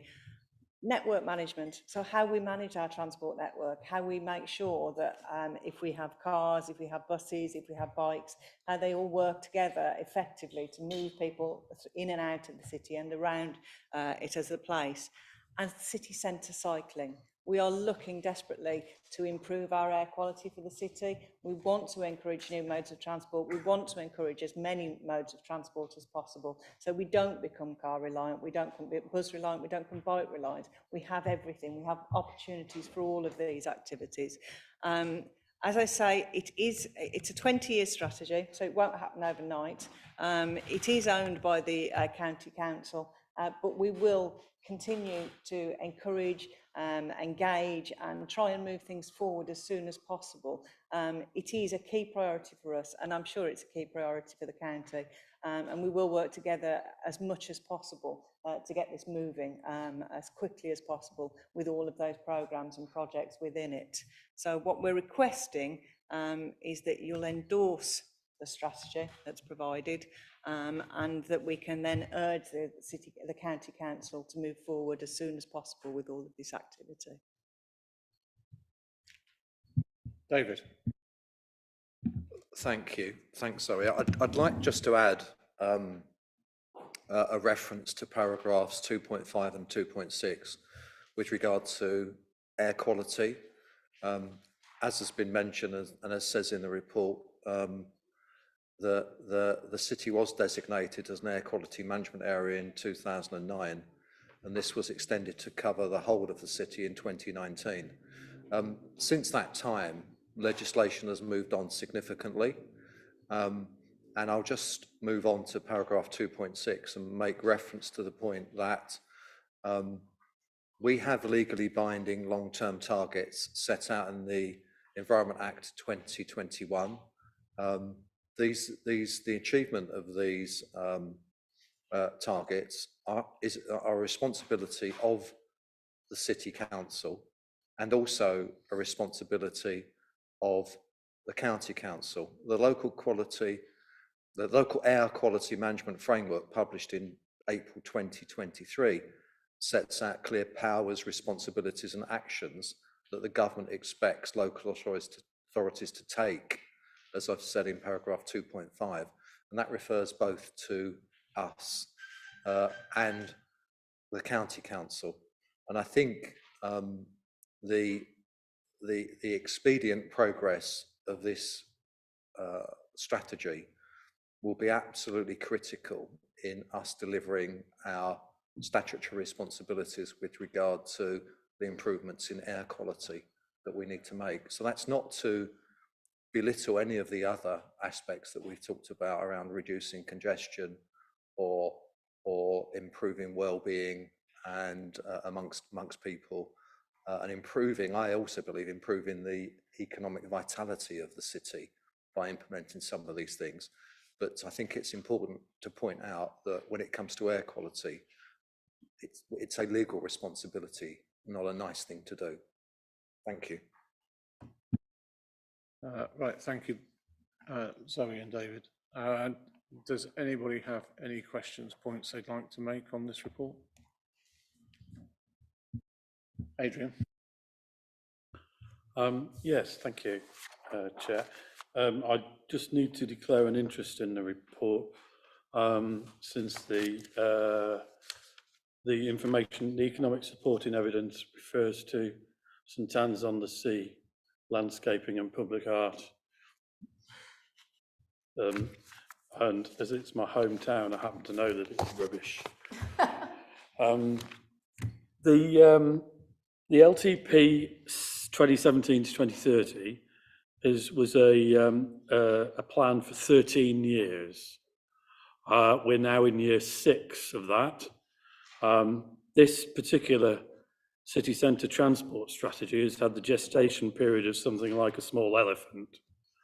I'm very pleased to say that it looks a very comprehensive document, and it's, for whatever faults it has in it, it is something which is on the table which we can now discuss with the County Council, who frankly had to be dragged kicking and screaming to the table and bribed effectively by the City Council paying for the strategy to be done.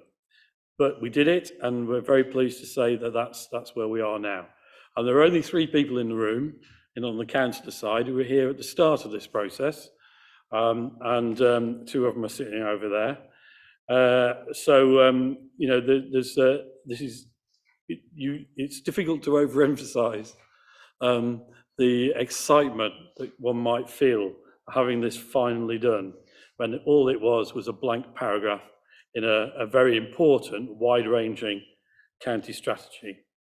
So I think what we need to do now, obviously, is to progress with the proposals to look at what can be done as a result of the options and the way forward and those prioritisation processes. So I'm keen to see what happens at the next stage.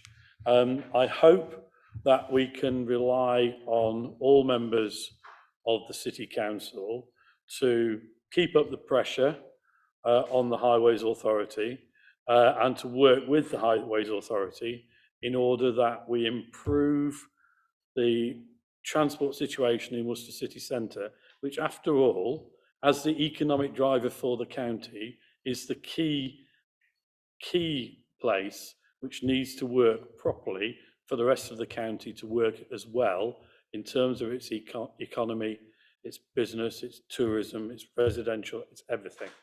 And it's particularly pleasing to see how well it fits with our other plans. You know, there's a consultation exercise going on outside in the Guildhall about the Shrub Hill Quarter and the development there, which is all about the transport interchange at Shrub Hill and how we can improve that and how we make that a key part of the city.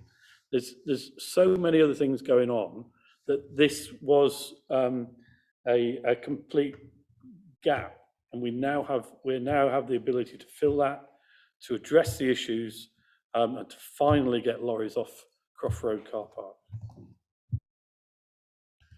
Thank you, Adrian. Councillor Hodgson. Thank you very much, Chair. I have difficulties with this particular plan. I agree with the consensus that we have to make Worcester a better place from a travel destination point of view. But I do think what we have written down here at the moment has a number of logistical problems in terms of how we actually deal with the actual city centre. I understand the principle of wanting to have cars not parked bang in the centre but slightly outside and people can walk in and that. But what you're proposing in this thing are 2 quite large multi-storey car parks on Cripplegate Park and by the viaduct, which is obviously very, very expensive and could potentially be quite visually unattractive as well. One thing we could do with this is some sort of visualization, 3D visualization of what this is actually going to look like, because I can imagine cars on the top floor of the viaduct car park looking out of the window when they park and waving to the train driver as they go past. you know.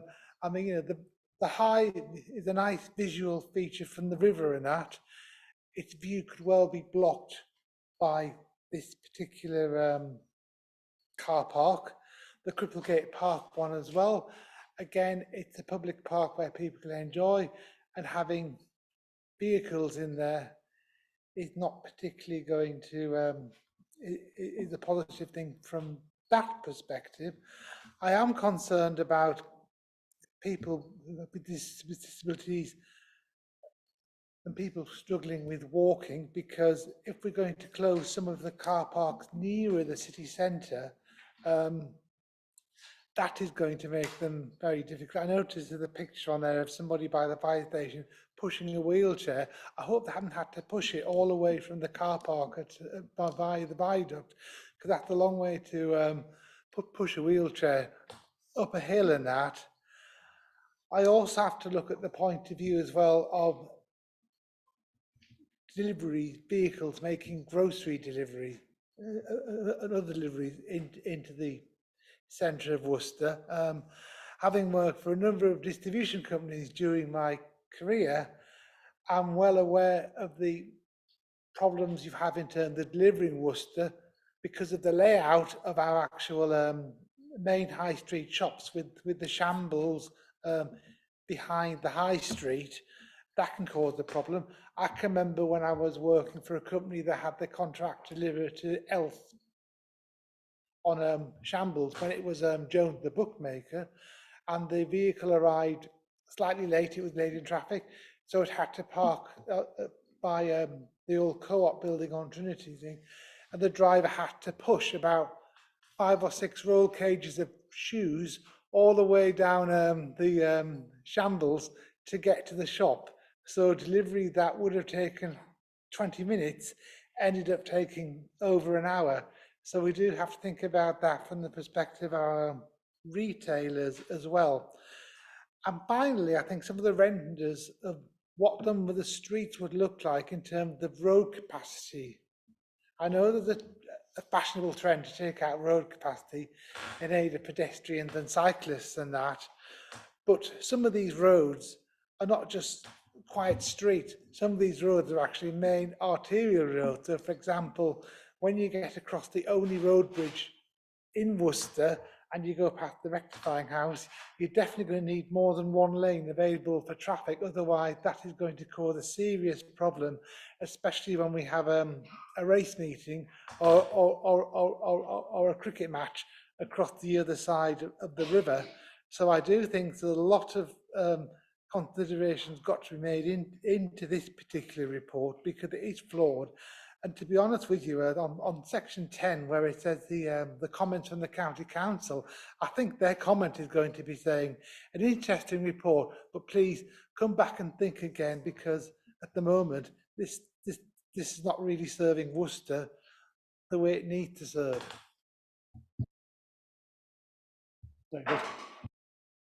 Thank you. Through you, Chair. Just a few points that Councillor Hodgson raises.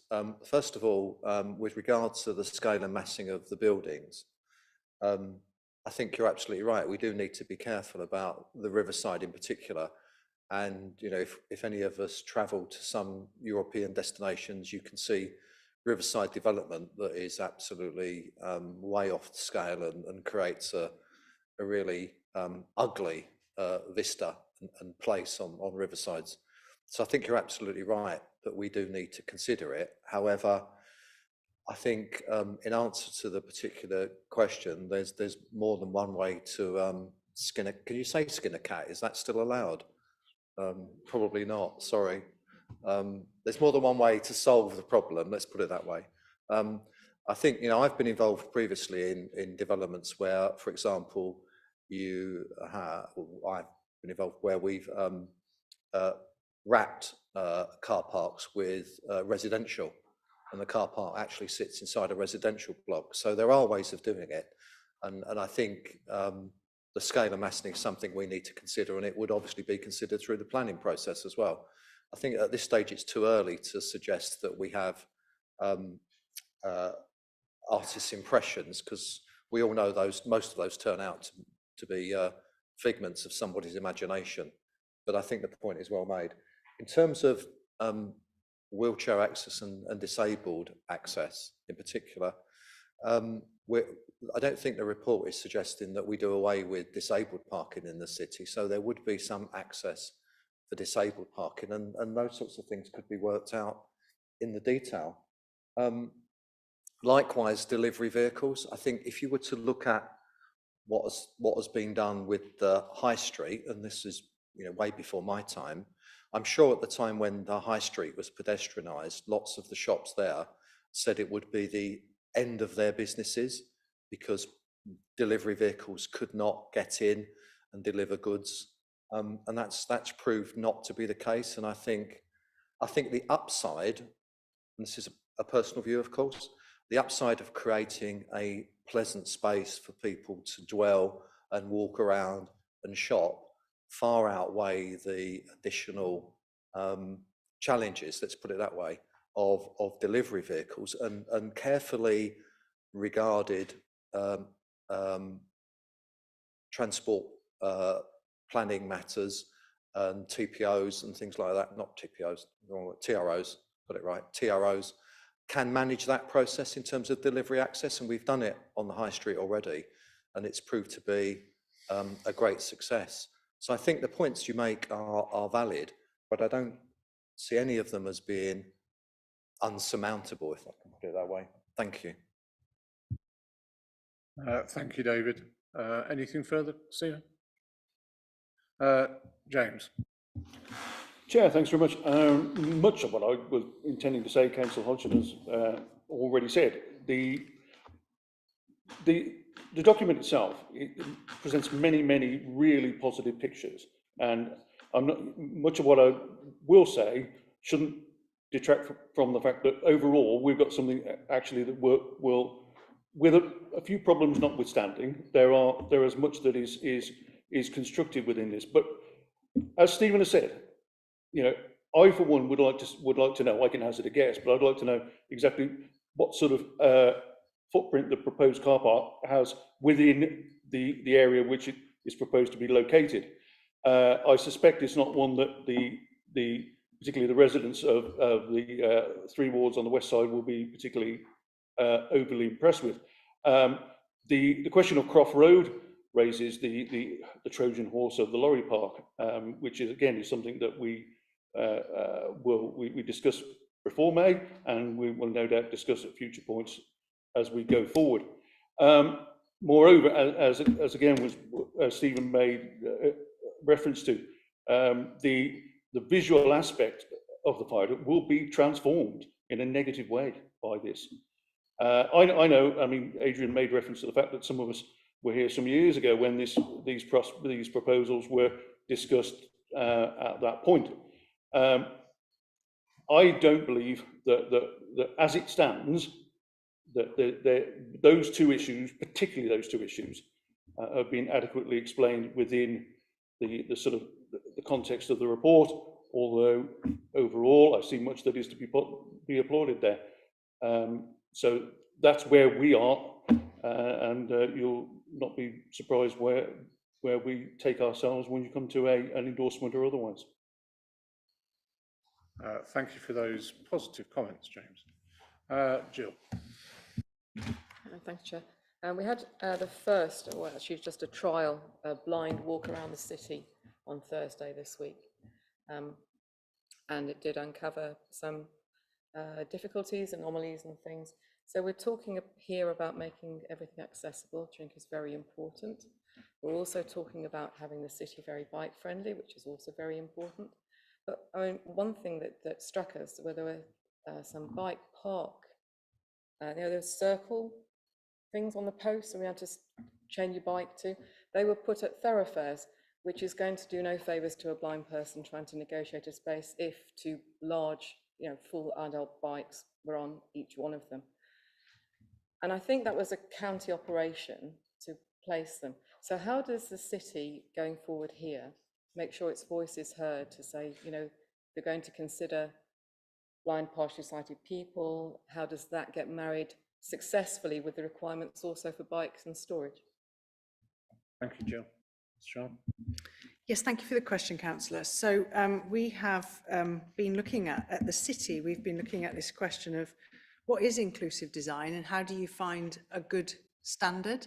Because there are conflicting different national views on different design standards, and there are, you know, the inevitability of conflict between uses. So I very much understand why you're raising that. What we're trying to do at the City Council through our Equality, Diversity and Inclusion Officer Group is get a better understanding as a bunch of city officers about what good really looks like. And our active travel officer is a member of that group, and we've been having that discussion about what are good inclusive design standards. We've asked the County Council on some specific projects about that. And so we have got a conversation going with them about it, but it's quite clear that there is definitely a role for the City Council to play to say, we think we know what good might look like, and here's some soundings that we've taken. And again, in that sort of commissioner role to say, we think we know what that could look like. And to get the benefit of the County Council's perspectives, but also comes back to this point about consultation, doesn't it? So we're alive to it. What we did struggle with was to be satisfied that there are clear national standards that you can lay your hand on that go anywhere beyond generic sort of statements. So that does require you to do exactly what you've done and do that very local assessment and assess the situation on the ground. And because we have an active travel funding stream and projects to deliver, we've got the opportunity to learn by doing. And to share that with the County Council. So we do want to be very involved in that. Thank you, Sean. Councillor Lewin. Oh, thank you, Chair. I've just got a few points. I really welcome this report. I think there's a lot of really good things in it. One thing I wasn't going to say, but I will now, is that a lot of the surface car parking is obviously in the flood zone, and the advantage of multi-stories is that they can be put in positions which are outside of the flood zone. And I think that would be a really good planning consideration. Because that obviously affects the economy of our town centre, whether people can come or not and spend money here. I'm really interested in the public realm improvements. I think when you travel around the country and you go to different places, you can often see examples of really good practice, such as this weekend I was in Exeter. They've got a river. It's not as nice as ours, I have to say, because you can't view it quite because it's quite bendy, but they really make good opportunity of the space by the river, lines of bars and restaurants, and an absolute buzz. And obviously in our town centre, we've only got one bar, one cafe. I think it's a real missed opportunity, and taking that kind of opportunity within a transport document, I think is absolutely great.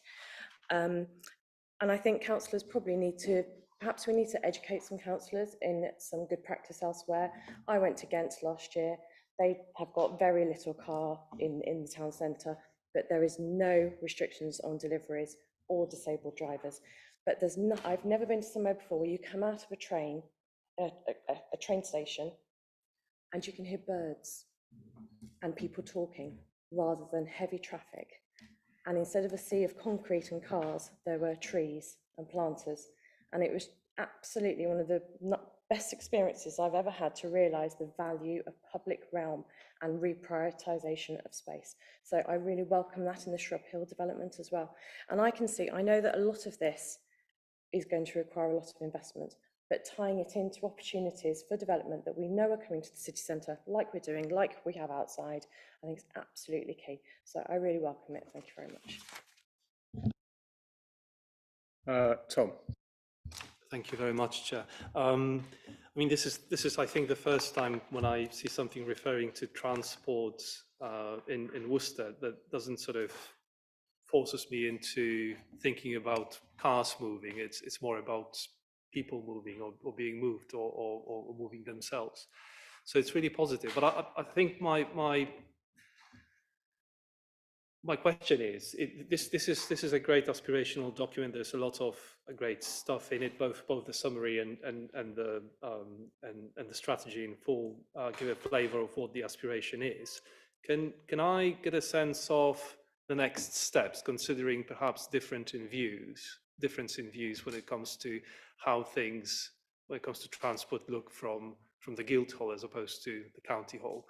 what are the steps? What's the life cycle of this document to make it obliging? I think it's really important to consider, and for public consideration as well, particularly considering the air quality issue which we are responsible for. So when can we take this and make it happen in conjunction somehow with the county council? If you could outline the next steps, that would be very helpful.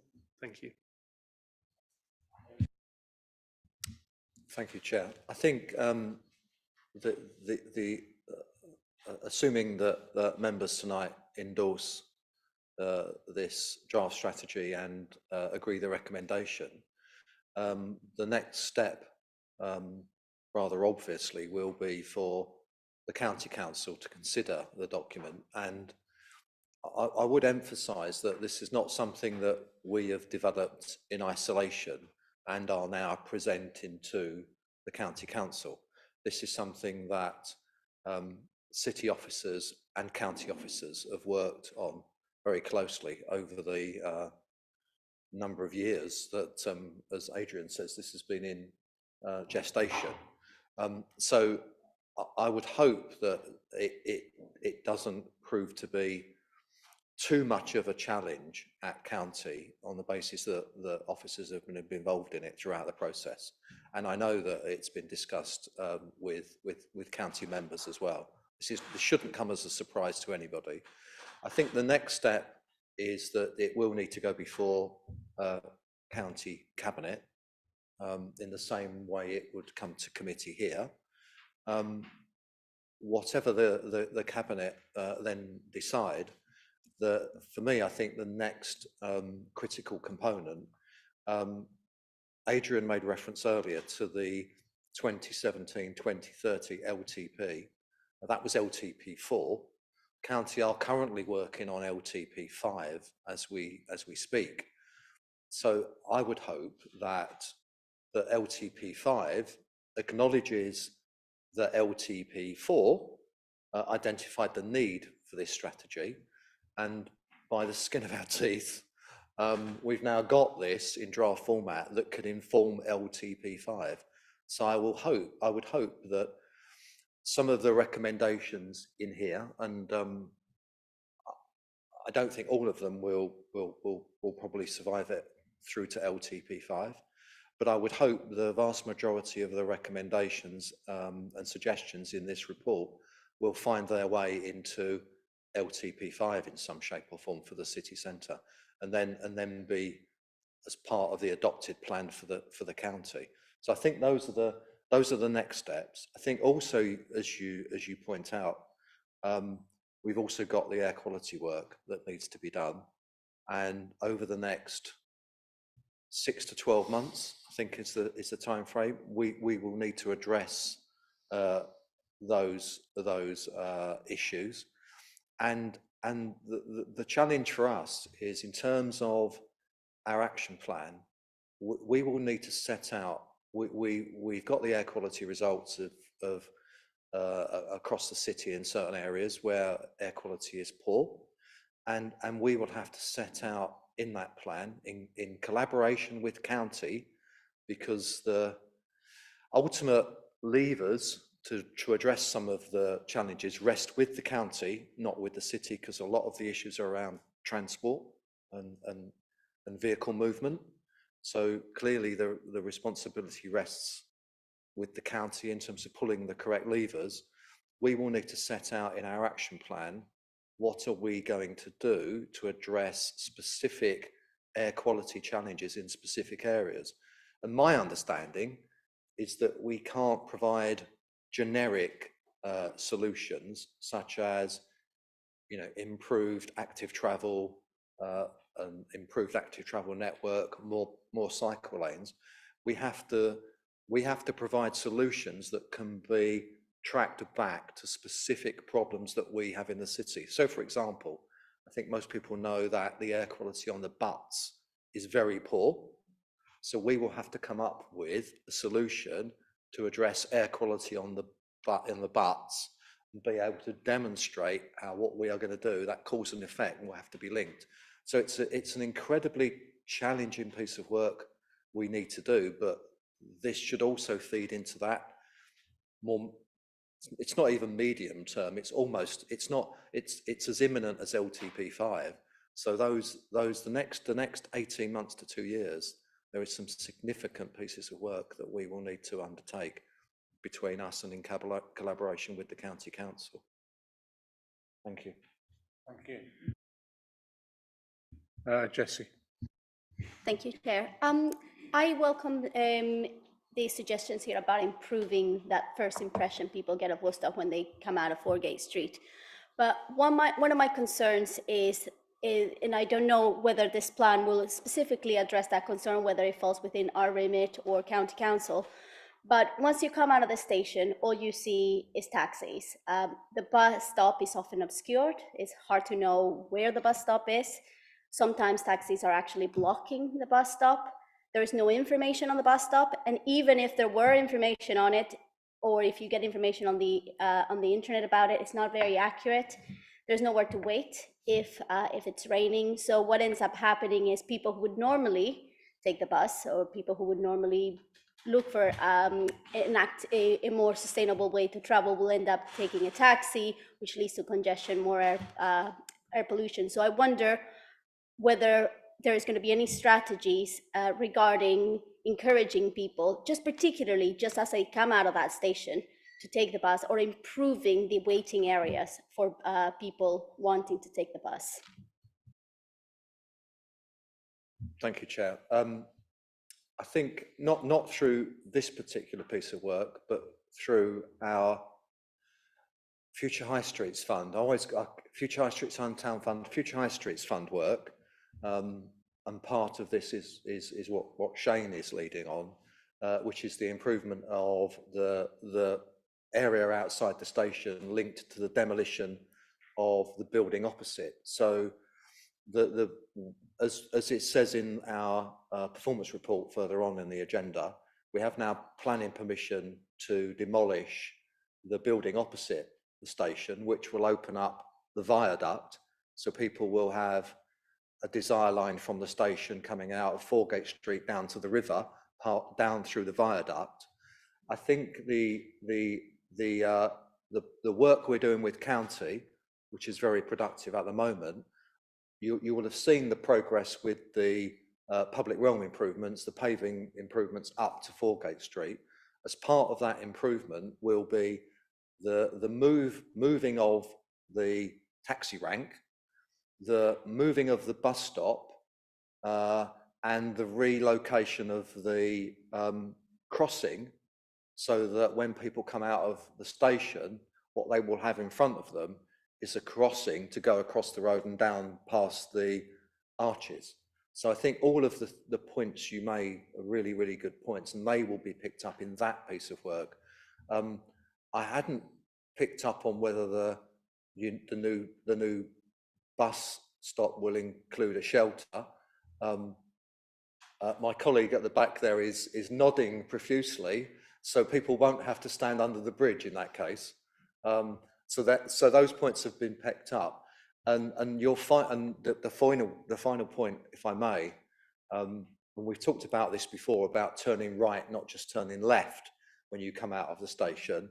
One of my ambitions has always been, and it's been too long, longer than this, in fact, is that the wall opposite the exit from the station is a horrible tiled, broken mess at the moment.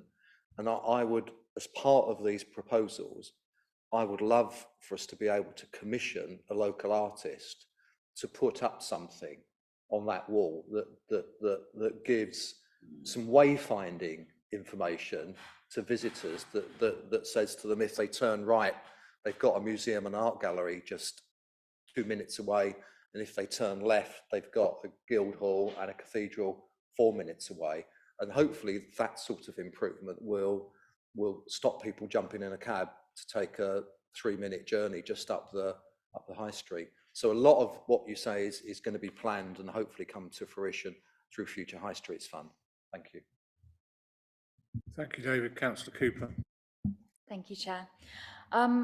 I absolutely love this report. I very much hope it goes through. I think what's really important and hasn't really been picked up is the value to the local economy, both in terms of the negative effects traffic congestion has, and there's been various boards on the LEP to try and tackle that, but also in terms of the parklets like you see on the front cover, having effectively being able to double sometimes the cover for cafes and restaurants in other parts of the country has been a huge benefit and will mean that attractive restaurants and cafes and bars want to come here to Worcester.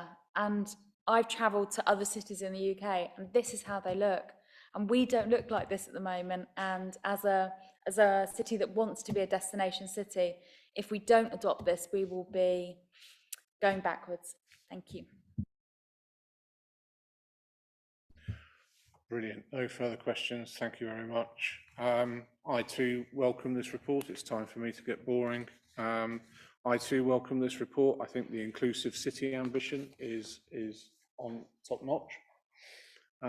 As a parent of a disabled child, it is often very difficult to get into the city without using a car. So without much further ado, then I'll take the recommendation and put that to committee members. So the recommendation is that the committee endorses the draft Worcester City Centre transport strategy and urges Worcestershire County Council to give priority to progressing development and implementation of the final strategy in order to shape future transport decisions and assist in meeting the responsibilities of local government in improving air quality. So all those in favour? And me as well, thank you. All those against?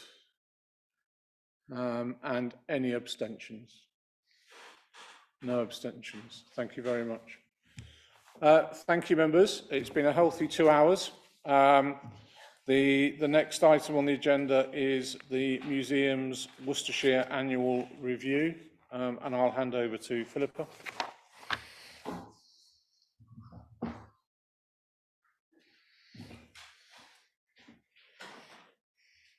I think I'm going to be Zoe.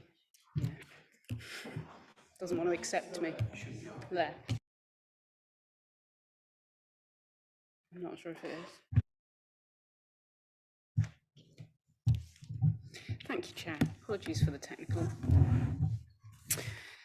So this is an annual job for me to come to this committee to give you a bit of an insight into what happens in the museums over the last year. But it's also an opportunity for me to talk a little bit about what the museums are, as well as what we've achieved over the last year.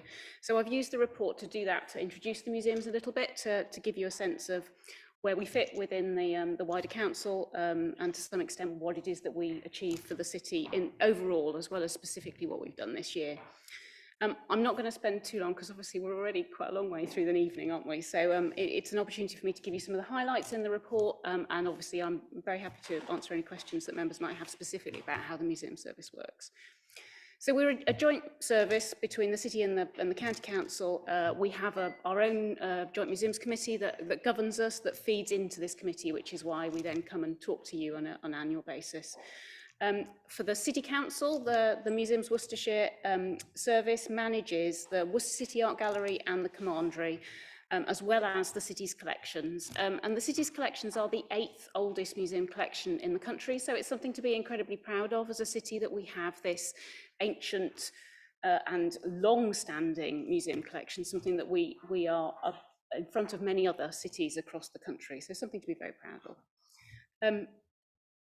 We have an annual budget across the whole service of about 1.2 million, of which the City Council contributes 42%. So essentially what I'm saying is for every £4 that the City Council puts towards its museum service, we bring in another 6 from other places. So that's both from the County Council, but also from earned income and from grants that come in to help us develop the service. over the last year, I mean, actually over the last 10 years, we've worked very hard to try and make it the most efficient service, so the least cost to the City Council as time goes on. And in the most recent year, we've been able to reduce the city's contribution to their museum service by 14% without having to reduce the service in any way. And I think this is a pattern that we are trying to increase as time goes on. So that we continue to produce the great service that we do without it costing the city considerably more on a year-on-year basis. Let's talk specifically about where we are post-pandemic, and also as we're in a position where residents and tourists indeed are potentially struggling a little from the cost of living increases.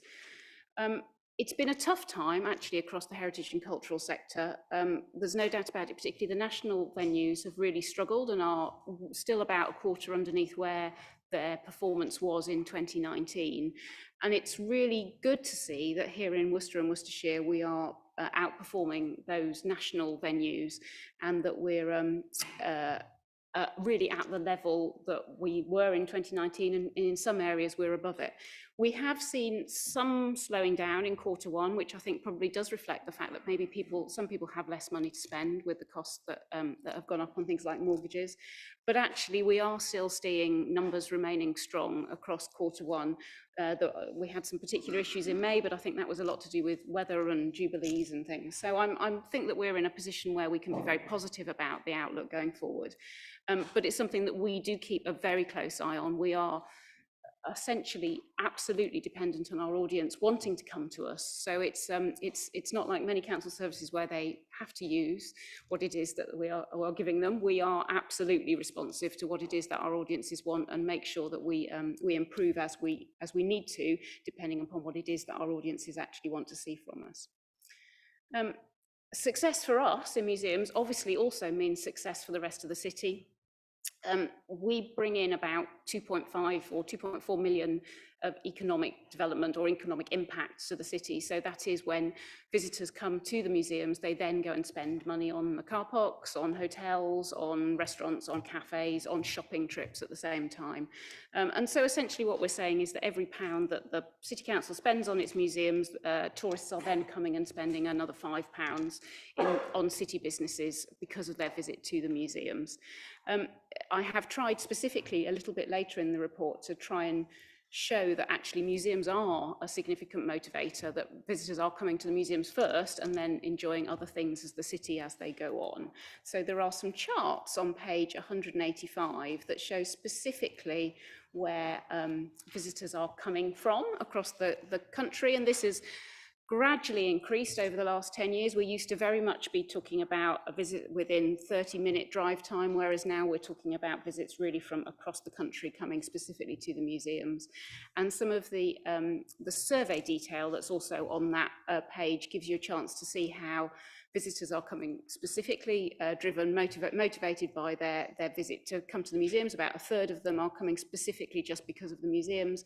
And also a surprisingly large number are then making a choice to stay overnight in paid for accommodation, so supporting our hotels and so forth across the county because of their visit to the museums. So I'm going to take you through some of the highlights of the report. I'm definitely not going to try and take you through every page, but just give you some of the highlights of the successes that we've had. Page 189 and 190 sort of start with the quite traditional responses of what a museum is, what people think of a museum, so exhibitions and education projects. But we've tried throughout the report to show that we're complementing that with work to increase accessibility as we go through, specific works with specific partners as we've taken on going through, and how we've used those traditional activities that museums do to maximise what it is that we can do to bring in our audiences throughout. When we get to the page 191, it talks about Canaletto, which was our real highlight over this last year, bringing an incredible collection of Canaletto paintings to Worcester, and really setting them in context with landscapes from local artists as well, which gave it that local connection and local interest, I guess, between it. One of the reasons why we did this exhibition was a chance for us in the museum service to understand what doing a real big blockbuster exhibition would mean for Worcester. It was our most expensive exhibition by a very, very long way. And it enables us to work out how we might be able to plan that for the future. We spent a lot of time, not just putting on the pictures on the wall, but working out, talking to our visitors, talking to specific groups within our visitors, talking to partners that we work with, to understand what worked from that and also what didn't work, so how we can make it better the next time round.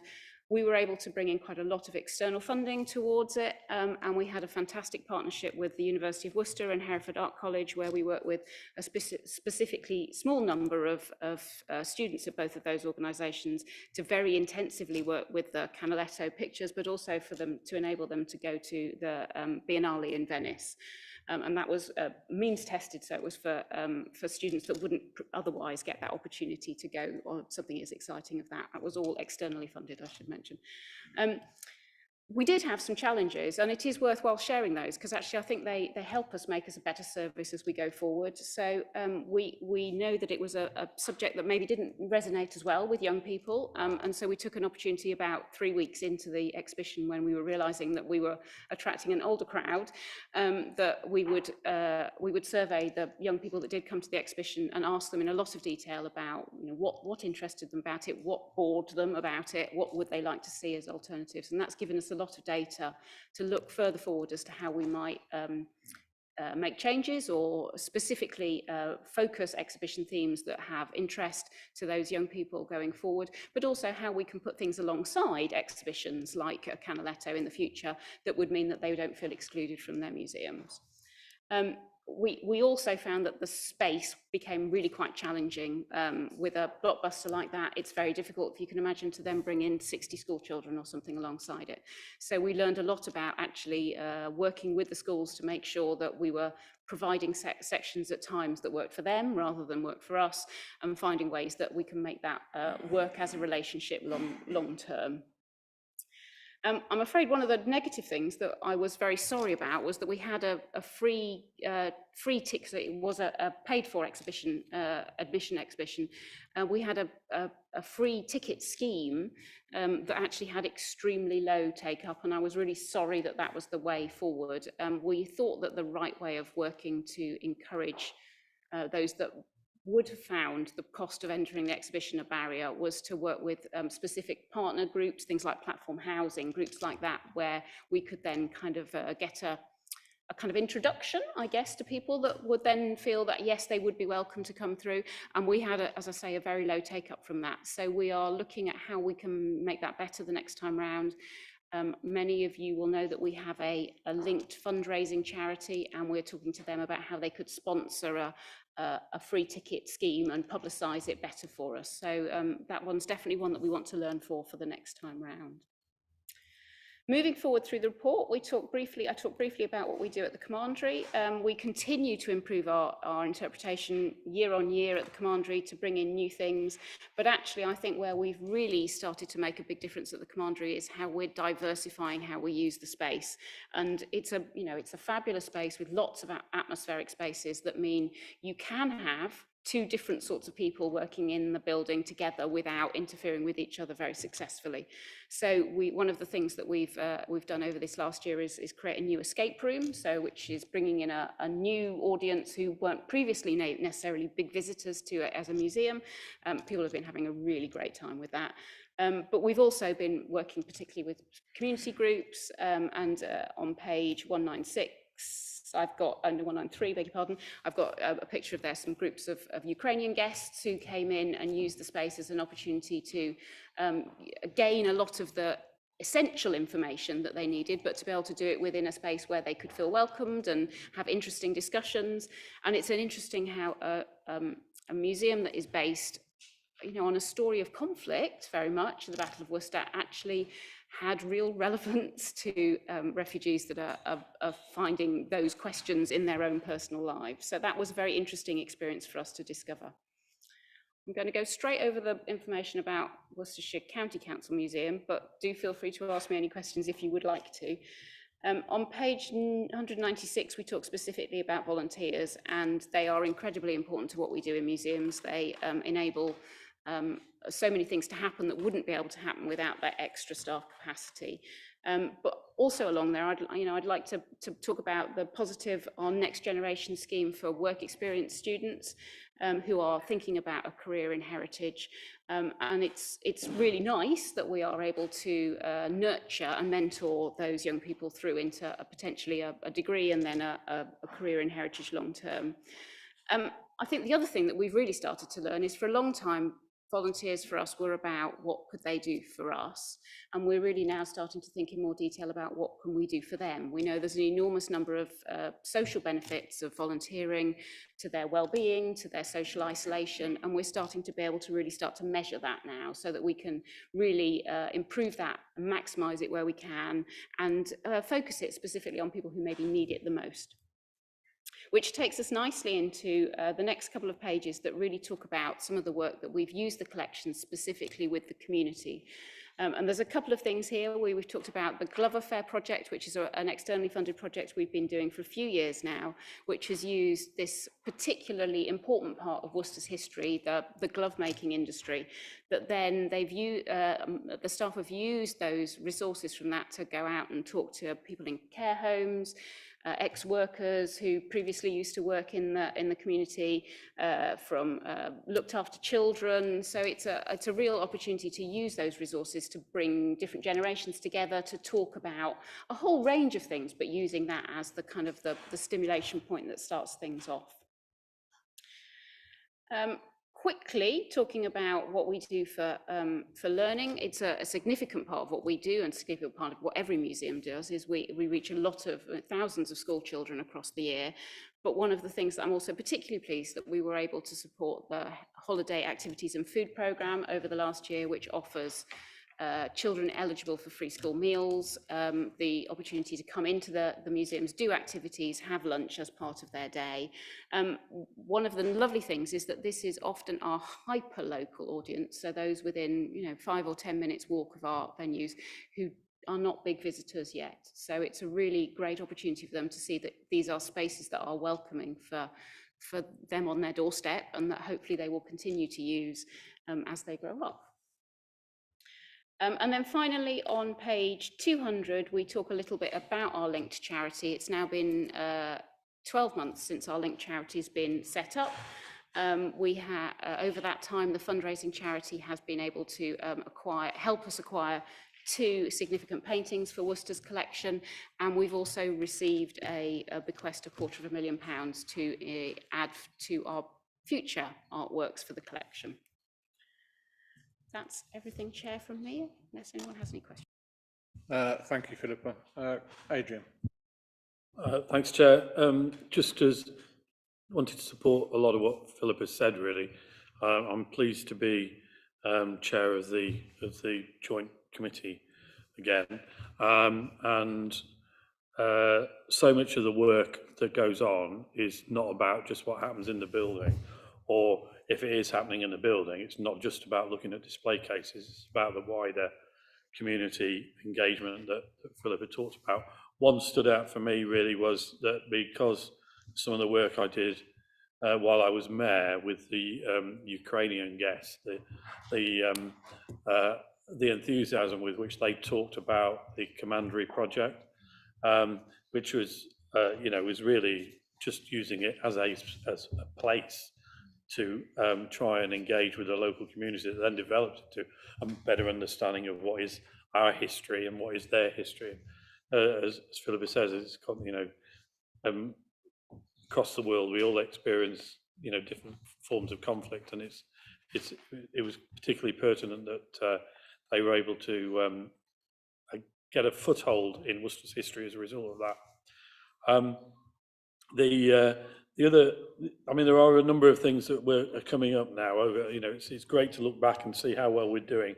It's also good to look forward about what we will be developing over the next few years. The development of the Soldier Gallery and into the Commandery and all that work, and the impact and relevance that has for the Museum and Art Gallery building, for example, is a very important stage that we're going to be going through over the next couple of years.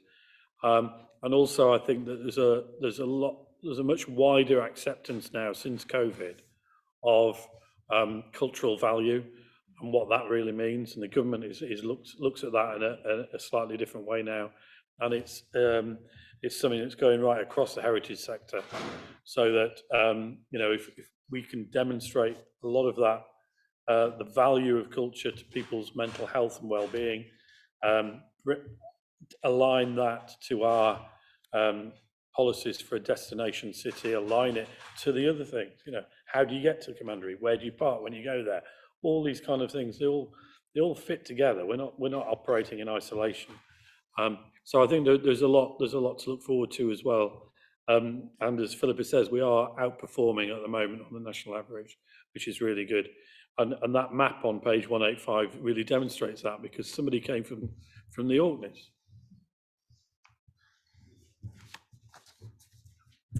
Thank you.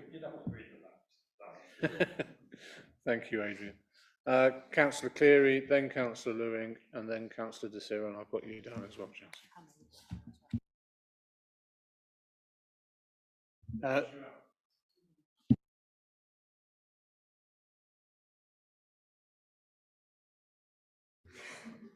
Thanks, Chair. Yeah, I welcome the report. I'd like to say thank you. It's really detailed. I've got one query regarding page 198, where it talks about learning, and it says how there's just over 4,000 students visited the museums. That looks like a big number, but given that there's probably only 39 weeks of a term, it probably only equates to about 100, 110 kids in a week.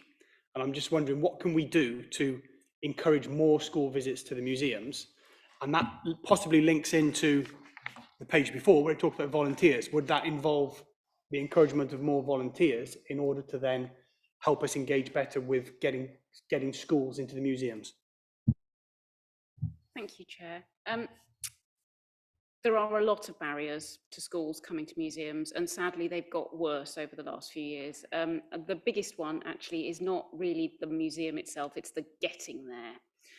The cost of, I mean, for those of us who have kids around the room know that actually the cost of school trips is often that paying for the coach trips.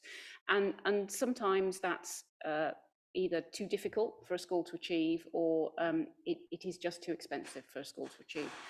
And this is another one of those where we're working with that linked fundraising charity, because actually we think there's real possibilities here where potentially a benefactor could, say, sponsor a bus trip for the school to come in, or indeed we could have you come to the Commandery and you pay for your own entrance, but maybe you also pay for a school child to visit, and that we use then that money as a pot then to help schools to pay for some of those extra costs that they need to do.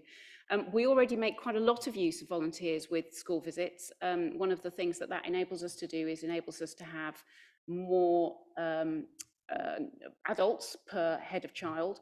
One of the other challenges that some schools have found recently, we found, is that they struggle to be able to bring in enough either staff or parents to be able to meet those legal ratios. I mean, I guess parents, find it hard to take a day off work to come in and support a school group. So if we're able to bring in volunteers, we can help a school with doing things like that. So there's a lot of what we're doing over the last couple of years has been trying to talk to schools to understand better exactly where their challenges lie.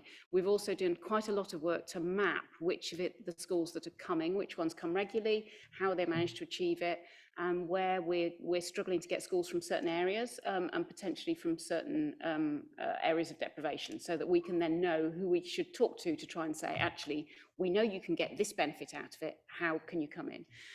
You are absolutely right that there are some weeks that are really, really busy, and some weeks that we don't have schools at all, and there's a real kind of up and down. There's a lot coming in that kind of end of term time, that kind of June time is very busy, and November is also massively busy, to the extent that in those times we're sometimes turning schools away. So again, it's working with schools to find ways that we can juggle it with their own curriculums to find out, well, actually, how can we make it relevant in March, or how, so that it can fit in with their own timing, so that we're not in a position where we lose schools in those circumstances.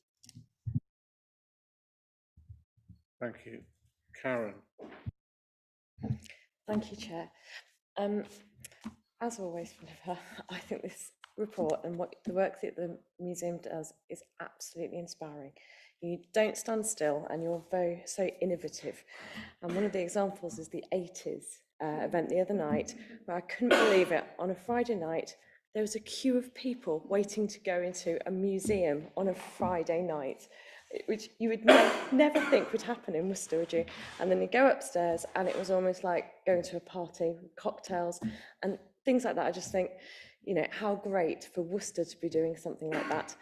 But one of the things I think is that, you know, you're so limited for space, you still get amazing reach and visitors coming, but I cannot wait for for you to have more space, and that does include actually the downstairs. I think, you know, the building throughout being an art gallery would be utterly amazing, and I can't imagine what you do with it, but I know that it would be great. Okay, thank you.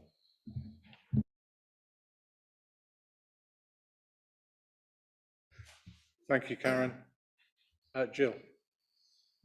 Oh, it's good timing. Thank you, Chair. To follow on from what Councillor Lewins just said, I was at that disco. And, you know, 30 years ago when I was half my age, I used to be known as Disco Doris.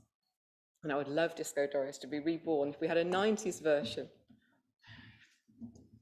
Just want that, put that in the mix. There's no doubt about it. 80s is, I mean, it's been phenomenally successful. I found it fascinating today in the gallery. We were expecting a grandparents, grandchildren audience, because that's a strong audience from our summer, and we're definitely getting that, grandchildren learning about the sweets from the 80s and things.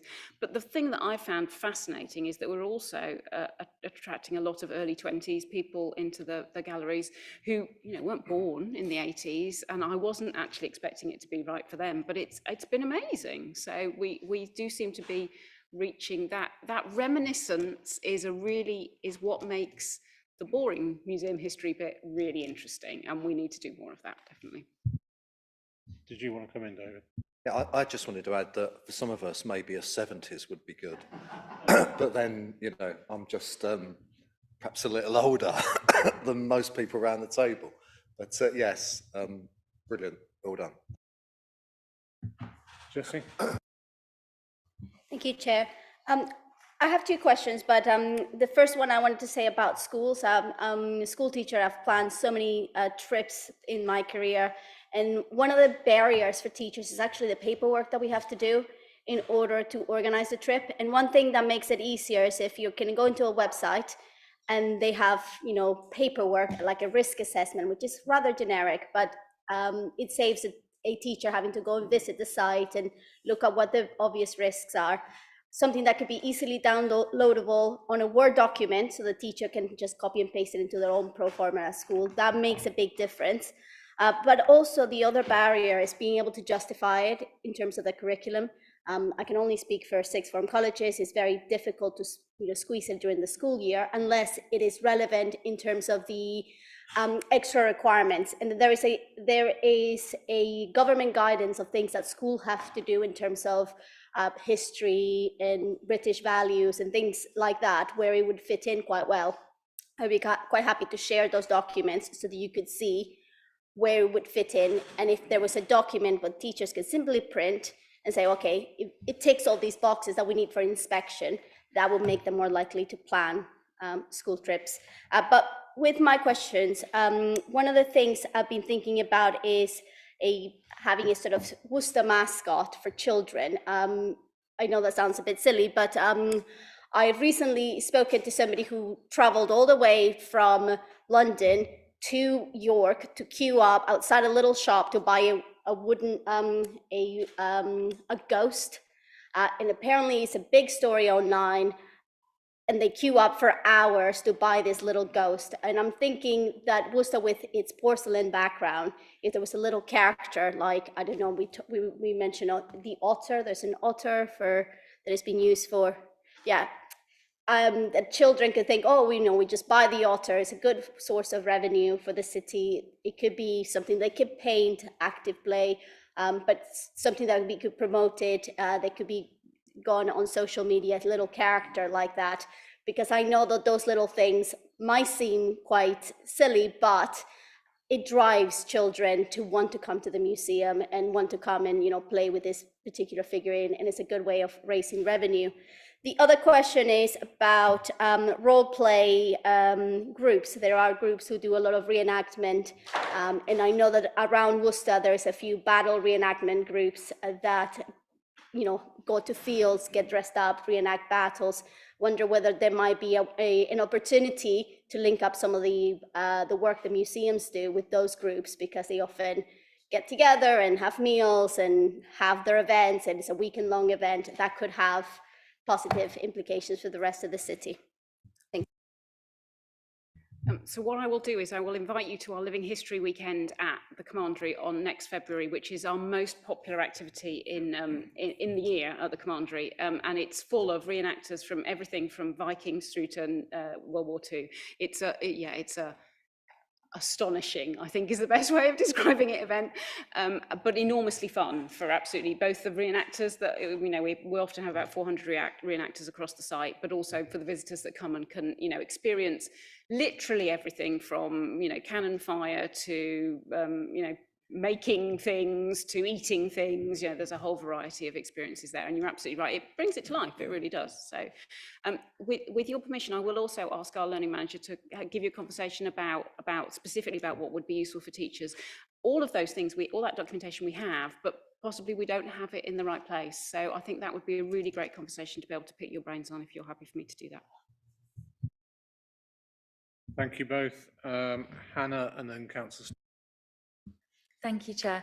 I am particularly grateful that now I can cycle to the City Museum and have visitor bike parking. I'm really looking forward now, the summer holidays are here, to visiting the 80s museum, 80s exhibition. And I've definitely been coming more now there's that cycle parking provision. I'm sure other visitors have too. It's not a question for now, it's a question for perhaps, because it's a big question, but perhaps it could be something that can be included in next year's report. I was wondering, because I'm sure your curators are doing it already, about decolonisation. I'm sure that work is happening, but it would be fascinating to be able to see it in a report for next year, please. Thank you. Yeah, I'd be very happy to give a bit more of information about that. It's I suppose in a way we are quite lucky that we have a Worcestershire-based collection, so actually it's more small numbers of things, but they are absolutely important stories, and I think we absolutely should share. So we're very happy to do that. Thank you. James? Chair, thanks very much. Excuse me, first of all, Philip, a great report as ever, and what you and everyone at the Museum Service do, we should all applaud. Some fabulous work there. I think some of the key things that have emerged from the conversation, firstly, you spoke about reminiscence, and I think this is a hugely important way of amongst other things, keeping families together, because clearly if those people are going multi-generational to the various things that we have on offer, but also across the country and other places, then that can only be a positive thing in you know, binding people together in a much more cohesive way. So I'm fully on board with that. I was interested in you just talking about reenactment. Some years ago, I was part of a reenactment group. I'd struggle to make Dad's Army these days, but in those days, yes, I was. And what I know from that experience, though, was the way that the reenactors interact with the audience, because it is a real audience, and people who are present at these things take a great deal of pleasure and fun in getting involved in the spectacle. So the more we can do to you know, bring all that together and you know, not only do it but advertise it and really get, you know, that message out there, that, you know, what we've got on offer here. But overall, fabulous, great.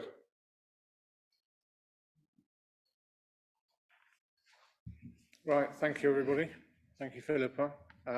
So committee notes the activities undertaken in museums in 2022, 2023, and the impact of that service. So noted. Marvellous. Thank you very much. Thank you, Philip.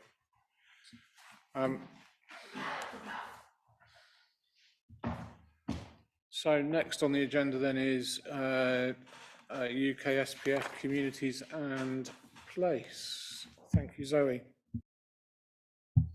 So just as a background reminder to the UK SPF programme, we were allocated £2.95 million, which we then had to submit a plan on how we could spend that.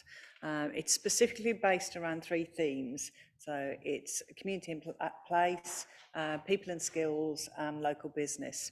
That's prescribed. We have to do it within that. Within those, there are interventions that we can then support. So we pulled together a plan that was agreed last July to deliver last year's programme of activity and now into this year's programme of activity. All of our local business stuff is now contracted and is delivering, so that's lots of business grants, business startup advice and guidance and information, and innovation support for local businesses. We have done people and skills we couldn't do until the final year.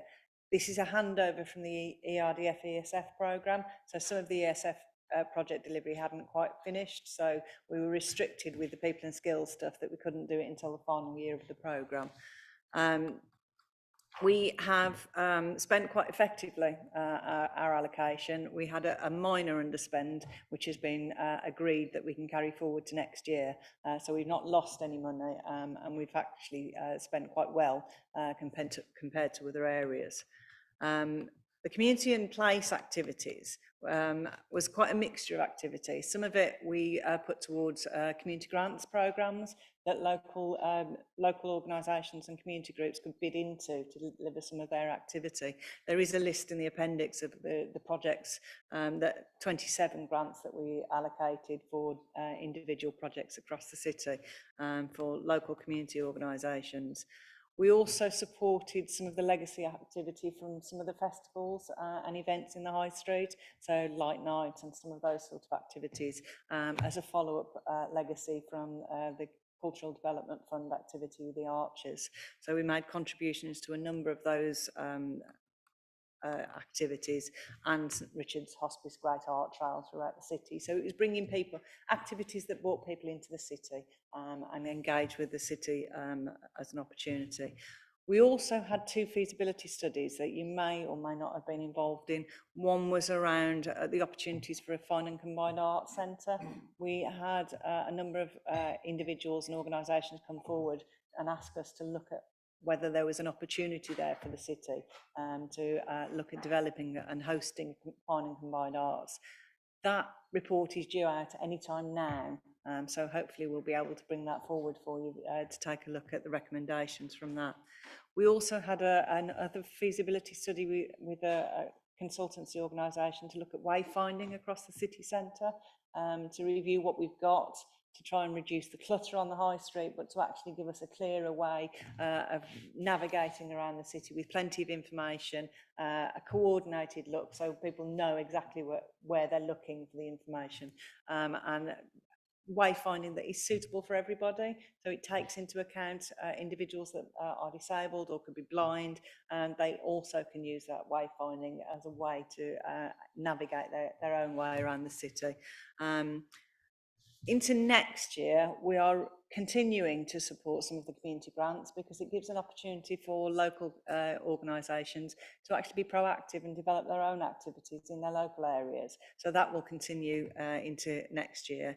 There are also a couple of new programmes, the Natural Networks programme, which is looking at supporting wildlife-rich habitats in local areas that people can bid in for grants and support to develop those in local communities.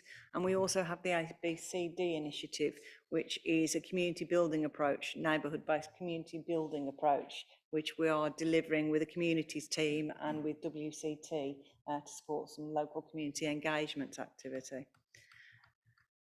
We agreed all the activities last July. We are going to go through a review of those interventions that we are planning for next year to make sure that they're still fit for purpose, that they are still the priorities for what we want to spend the money on. We have the ability to juggle the money around a little, so we can move it between priorities, and we can do other things. So we could move some from people and skills into a bigger spending community, if that's where the need is. So we'll be doing that review at the moment to find out, to look at exactly what we've got planned and where there are alternative options for doing that. Hopefully we'll be able to bring something to you by in November for you to take a look at and to confirm whether you're happy with what we've now got in the programme and if there are changes that you'd like to see made, so we can go forward into our final year of UK SPF, meeting the needs of the local area and the identified projects and activities that we really want to take forward for the final year. And that's about it, really. Are any questions? Thank you, Zoe. Stephen? Yeah, I've got one actually. I think was there an email that went out sometime a year or so ago regarding these particular grants, and actually recommending, and you actually recommend people in your, or pass them on to members in your community who could apply for this. Am I correct in saying that? That members were... The community grants specifically, or are we talking about... Yeah, in terms of your list on Appendix 1, are these a result of basically, you know, how the bid actually came in? Was it because I'm pretty certain I actually got an email regarding something like this, and which I then forwarded on to a certain organisation which is on this list. So I just wonder if that's why they're on there. It was done in a number of ways. So we did contact members to say, if you've got community organisations that are developing activity, then this is available to them. We also promoted it on the website, and we actually went out and spoke to community organisations to say, these grants are available. If you have a project, contact us. We can talk you through the process. We can walk you through the application process. And a number of these organisations have put forward. Like I said, I'm pleased they did. Excellent. Thank you. Adrian?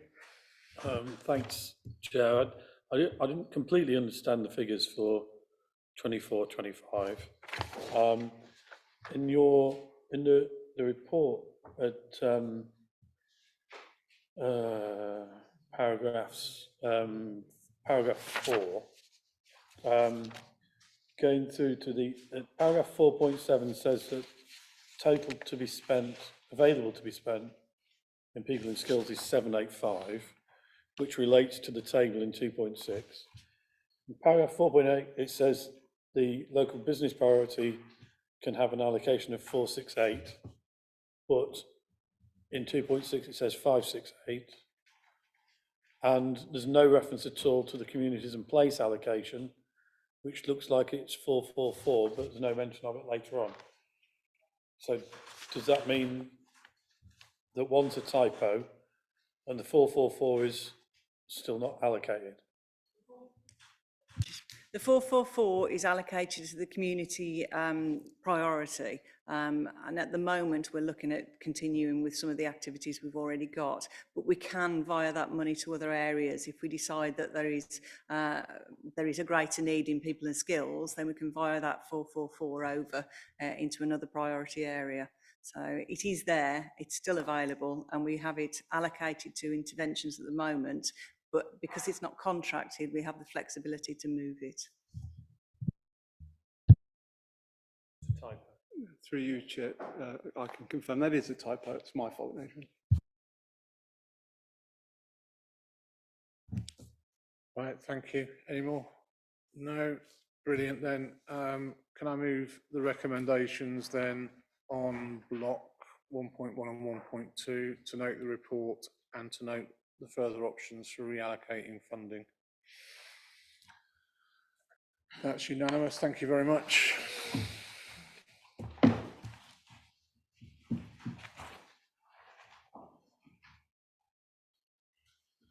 Right, next item on the agenda, Towns Fund Heritage and Riverside Project, St Andrews Gardens, the sequel. Thank you, Chair. This report's both a project update for this St Andrews project, which is overseen by this committee. It's also an invitation to members to support the consultation before the designs are finalised, both on this project and also its sibling project, which is a landscaping project at the cathedral, also supported by the Towns Fund. I won't go through all the background of section 2, which gives the context to the town investment plan. I think I will say it's very positive we're able to retain a project for St Andrews within that plan. This is a project that complements existing work that's going on developing the Riverside Park as a destination. Moving to section 3, the town investment plan, the Heritage and Riverside project is in 3 parts. The first one is the relocation of the Worcestershire Soldier Museum display to the Commandery, and improvements to the Commandery and the Art Gallery and Museum, and increasing the space there, which was referenced in discussion around Philippa's report, and that will be reported separately to PED. Then enhancements to the Cathedral Precinct, a Towns Fund project. So the precincts and gardens is part of a wider package of work being delivered by the Cathedral, which the Council is supporting through the Towns Fund. There's a public exhibition of the proposals, which is open at the moment. It's being held in the Undercroft of the Cathedral. Been running since the 12th of July, so I'd encourage members, if you're interested, there's a couple of days left on that to go and have a look at that exhibition and feed into that. And then the St Andrews Gardens project, which is the subject of this report.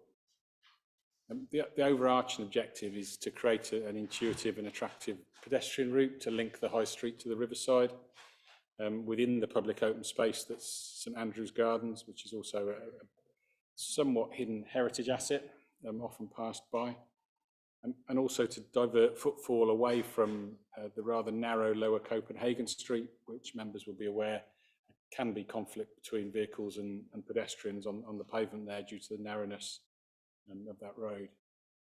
So 3.3 is a summary of the enhancements. A welcoming entrance off Deansway, which will draw people into St Andrews Gardens as a route. We're really pleased that the topographical studies have shown us with some more landscaping and level change, we can actually have an inclusive pedestrian route and gradient down to the river from the High Street, and which will take you from Deansway down through the gardens to Quay Street. A focal point with some seating, the original tip of St Andrew's Spire, others in the room may know better than me, when that fell off the spire, that's actually a feature, a sculptural feature within the gardens at the moment to the rear of the spire. The proposal here is to move that to a more prominent position. And then some accessible steps as well that will be a direct link as you come out of Copenhagen Street car park. We'll take up steps with handrail into St Andrews Gardens rather than going up Copenhagen Street. There's some far more detail about the scheme proposals within the appendix. I won't go through that tonight, Chair, but that's attached to the report, and I recommend members to read that if you haven't done. The funding for this scheme, there's 180,000 allocated from the Towns Fund, and also 72,000 of Section 106 funding for public realm in that location. Now, these proposals are subject to planning consent, conservation area consent and listed building consent, so all of that will be submitted towards the end of August, and the statutory consultations, we expect to carry those out during September. We'll also be making some targeted consultation, particularly around the accessibility elements, and a number of groups there are detailed at 3.6. We'll feed that into the final detailed design. Just to give you the time frame, appointment of the contractor we're expecting by early January, and then construction during spring and summer of next year.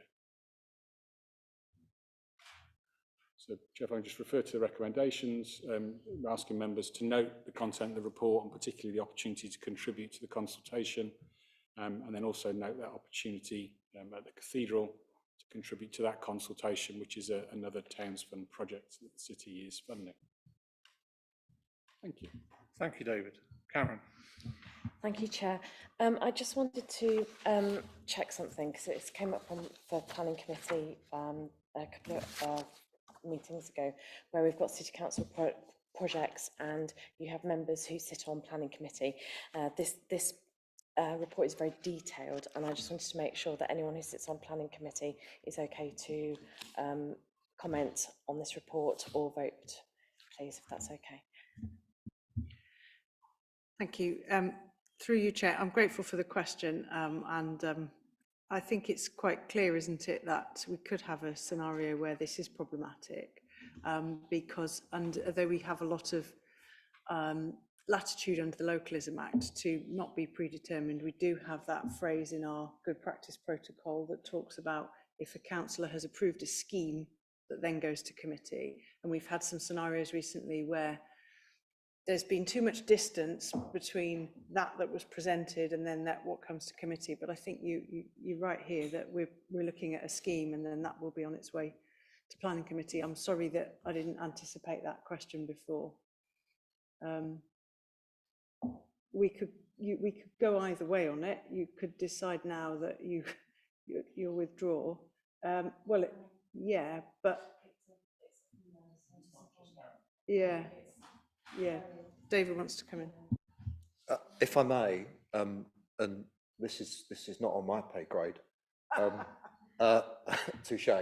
But I wonder, and I'm trying to be helpful, as the recommendation is that members note this and not endorse or agree it in any shape or form, whether that is an okay way to proceed in terms of the recommendation. So you are noting that this will be coming forward at a future date. So I just wonder if that is sufficient to allow members that are on planning committee to know that this will be proceeding at some point, rather than in any shape or form now giving your endorsement or agreeing to the recommend. There are no recommendations to agree per se in this report. I wonder if that might be helpful. Yeah, Thank you. I was wondering if it's to note, that's fine, but then it may be better if people don't comment, perhaps.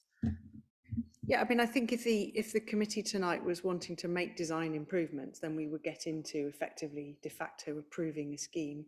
If you're content that it continues to be done effectively under an officer delegation, then I think that's a very helpful way of looking at it. We had a scenario previously where it was quite clear, demolition of the swimming pool site, it was quite clear that members weren't approving the scheme in a design sense. They were clearly approving everything except the scheme in a design sense, but that was the matter that was going to be considered by a planning committee, the planning terms. So I think clearly the report's covering a number of composite elements, and it is about, there is overlap, but I think yes.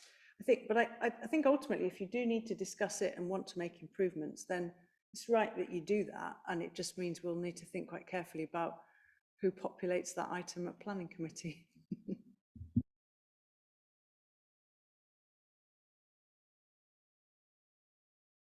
So, having said that, are there any comments to make?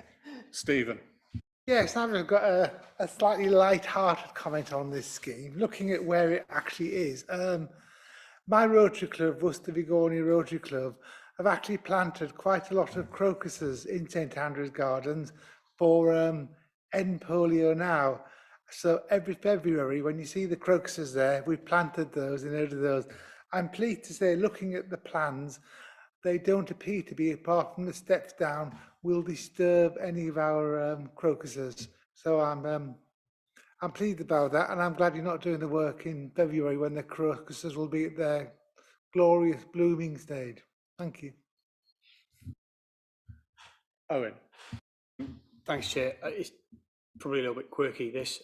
Just under the sort of topic of the Riverside project, a friend of a friend came to me the other day and said, are the council planning to rename Pitchcroft as Riverside Park?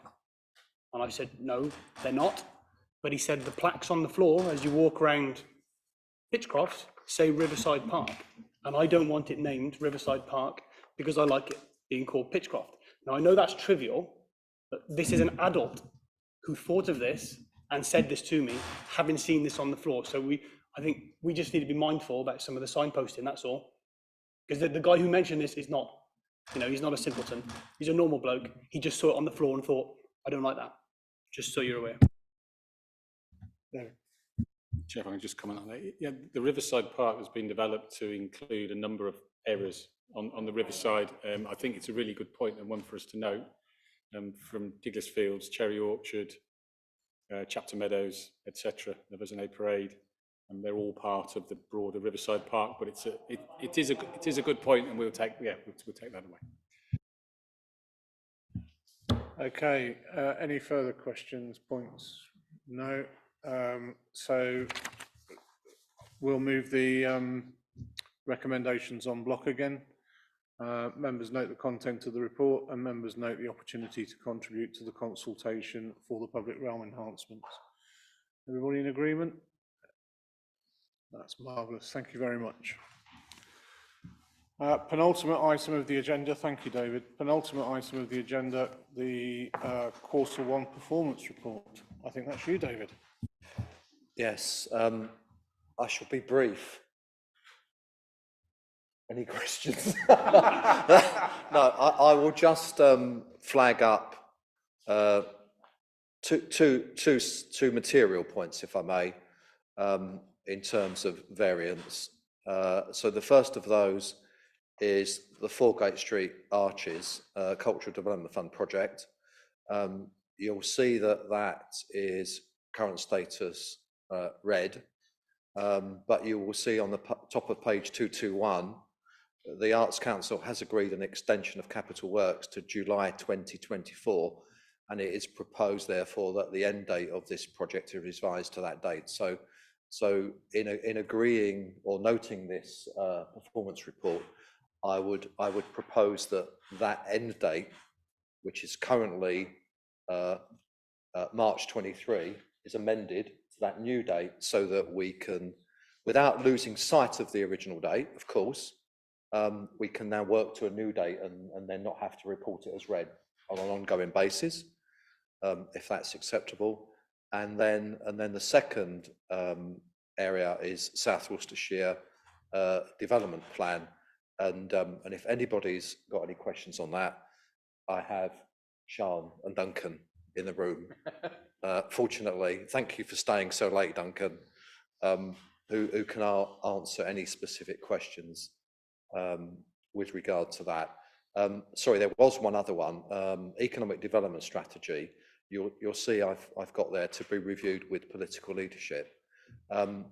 We have been working on this, but it is my view that in view of the change in political leadership and political balance, we may at some point want to take stock of council priorities, which may be somewhat different to those that we were pursuing 12, 18 months ago. So I think it's appropriate to pause that piece of work and talk to the members. Thank you. Any questions? Thank you. Hannah. Thank you, Chair. If I refer to page 223, the Future High Streets Fund, Angel Place. Back in November 2021, I sort of battled through a bit of snow to get to Crowngate for a consultation, which I took part in, but then I haven't heard anything back. I wonder if you could update me on that consultation, please. Yes, certainly, through you, Chair. The outcome of the piece of work in terms of Angel Place has a number of interdependencies. One of those will be the ultimate use of the Scala and the Corn Exchange buildings.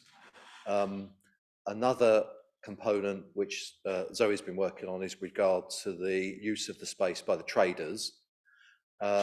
And also the third element will be around any changes to traffic orders, for example, that might come about as part of the planning process. So I think what the decision that we've made is that we need to await the outcome of those aspects before we can finalise this, because what we don't want to do is to come up with a solution for this place that then compromises some of those other uses.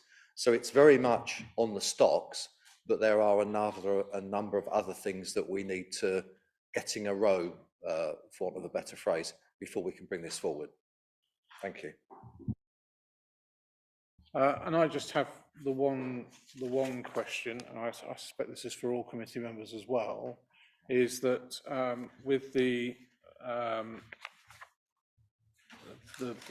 business, local business item and economic development strategy, whether it would be worth members from this committee getting a bit closer to some of our local businesses. I'm well aware that we have a risk in our risk register of local businesses moving away from the city, and that would impact employment and other things. And I just wondered if it would be an opportune moment now to ask officers to allow this committee to get a bit more closer to local business.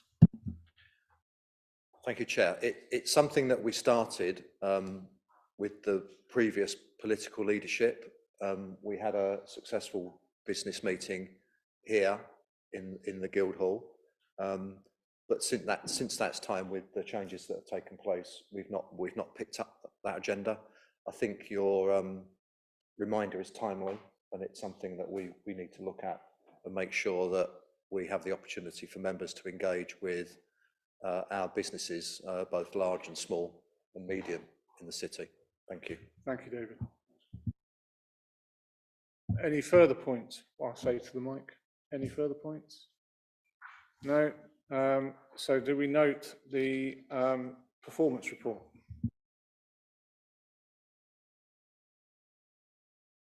I have one item of any other business, and that's from Councillor Jagger. Thank you, Chair. It's been highlighted to me actually after I emailed you that some of the content of what I want to discuss here might be sensitive, commercially sensitive. So I don't know how much of that I can share publicly or whether I can ask that question. I mean, with the general public, not within the committee.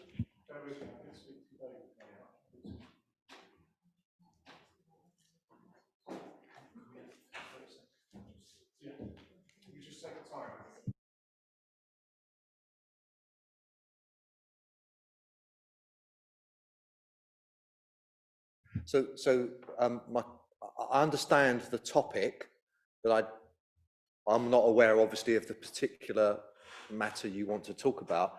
Is it something that needs to come to this committee now, or is it something that we can deal with outside of committee? Perhaps it's something we could deal outside of committee. Okay, thank you. We'll deal with it in that fashion, if that's okay. Thank you. Right.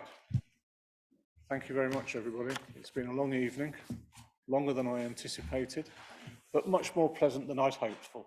So I look forward to seeing you all after the autumn break.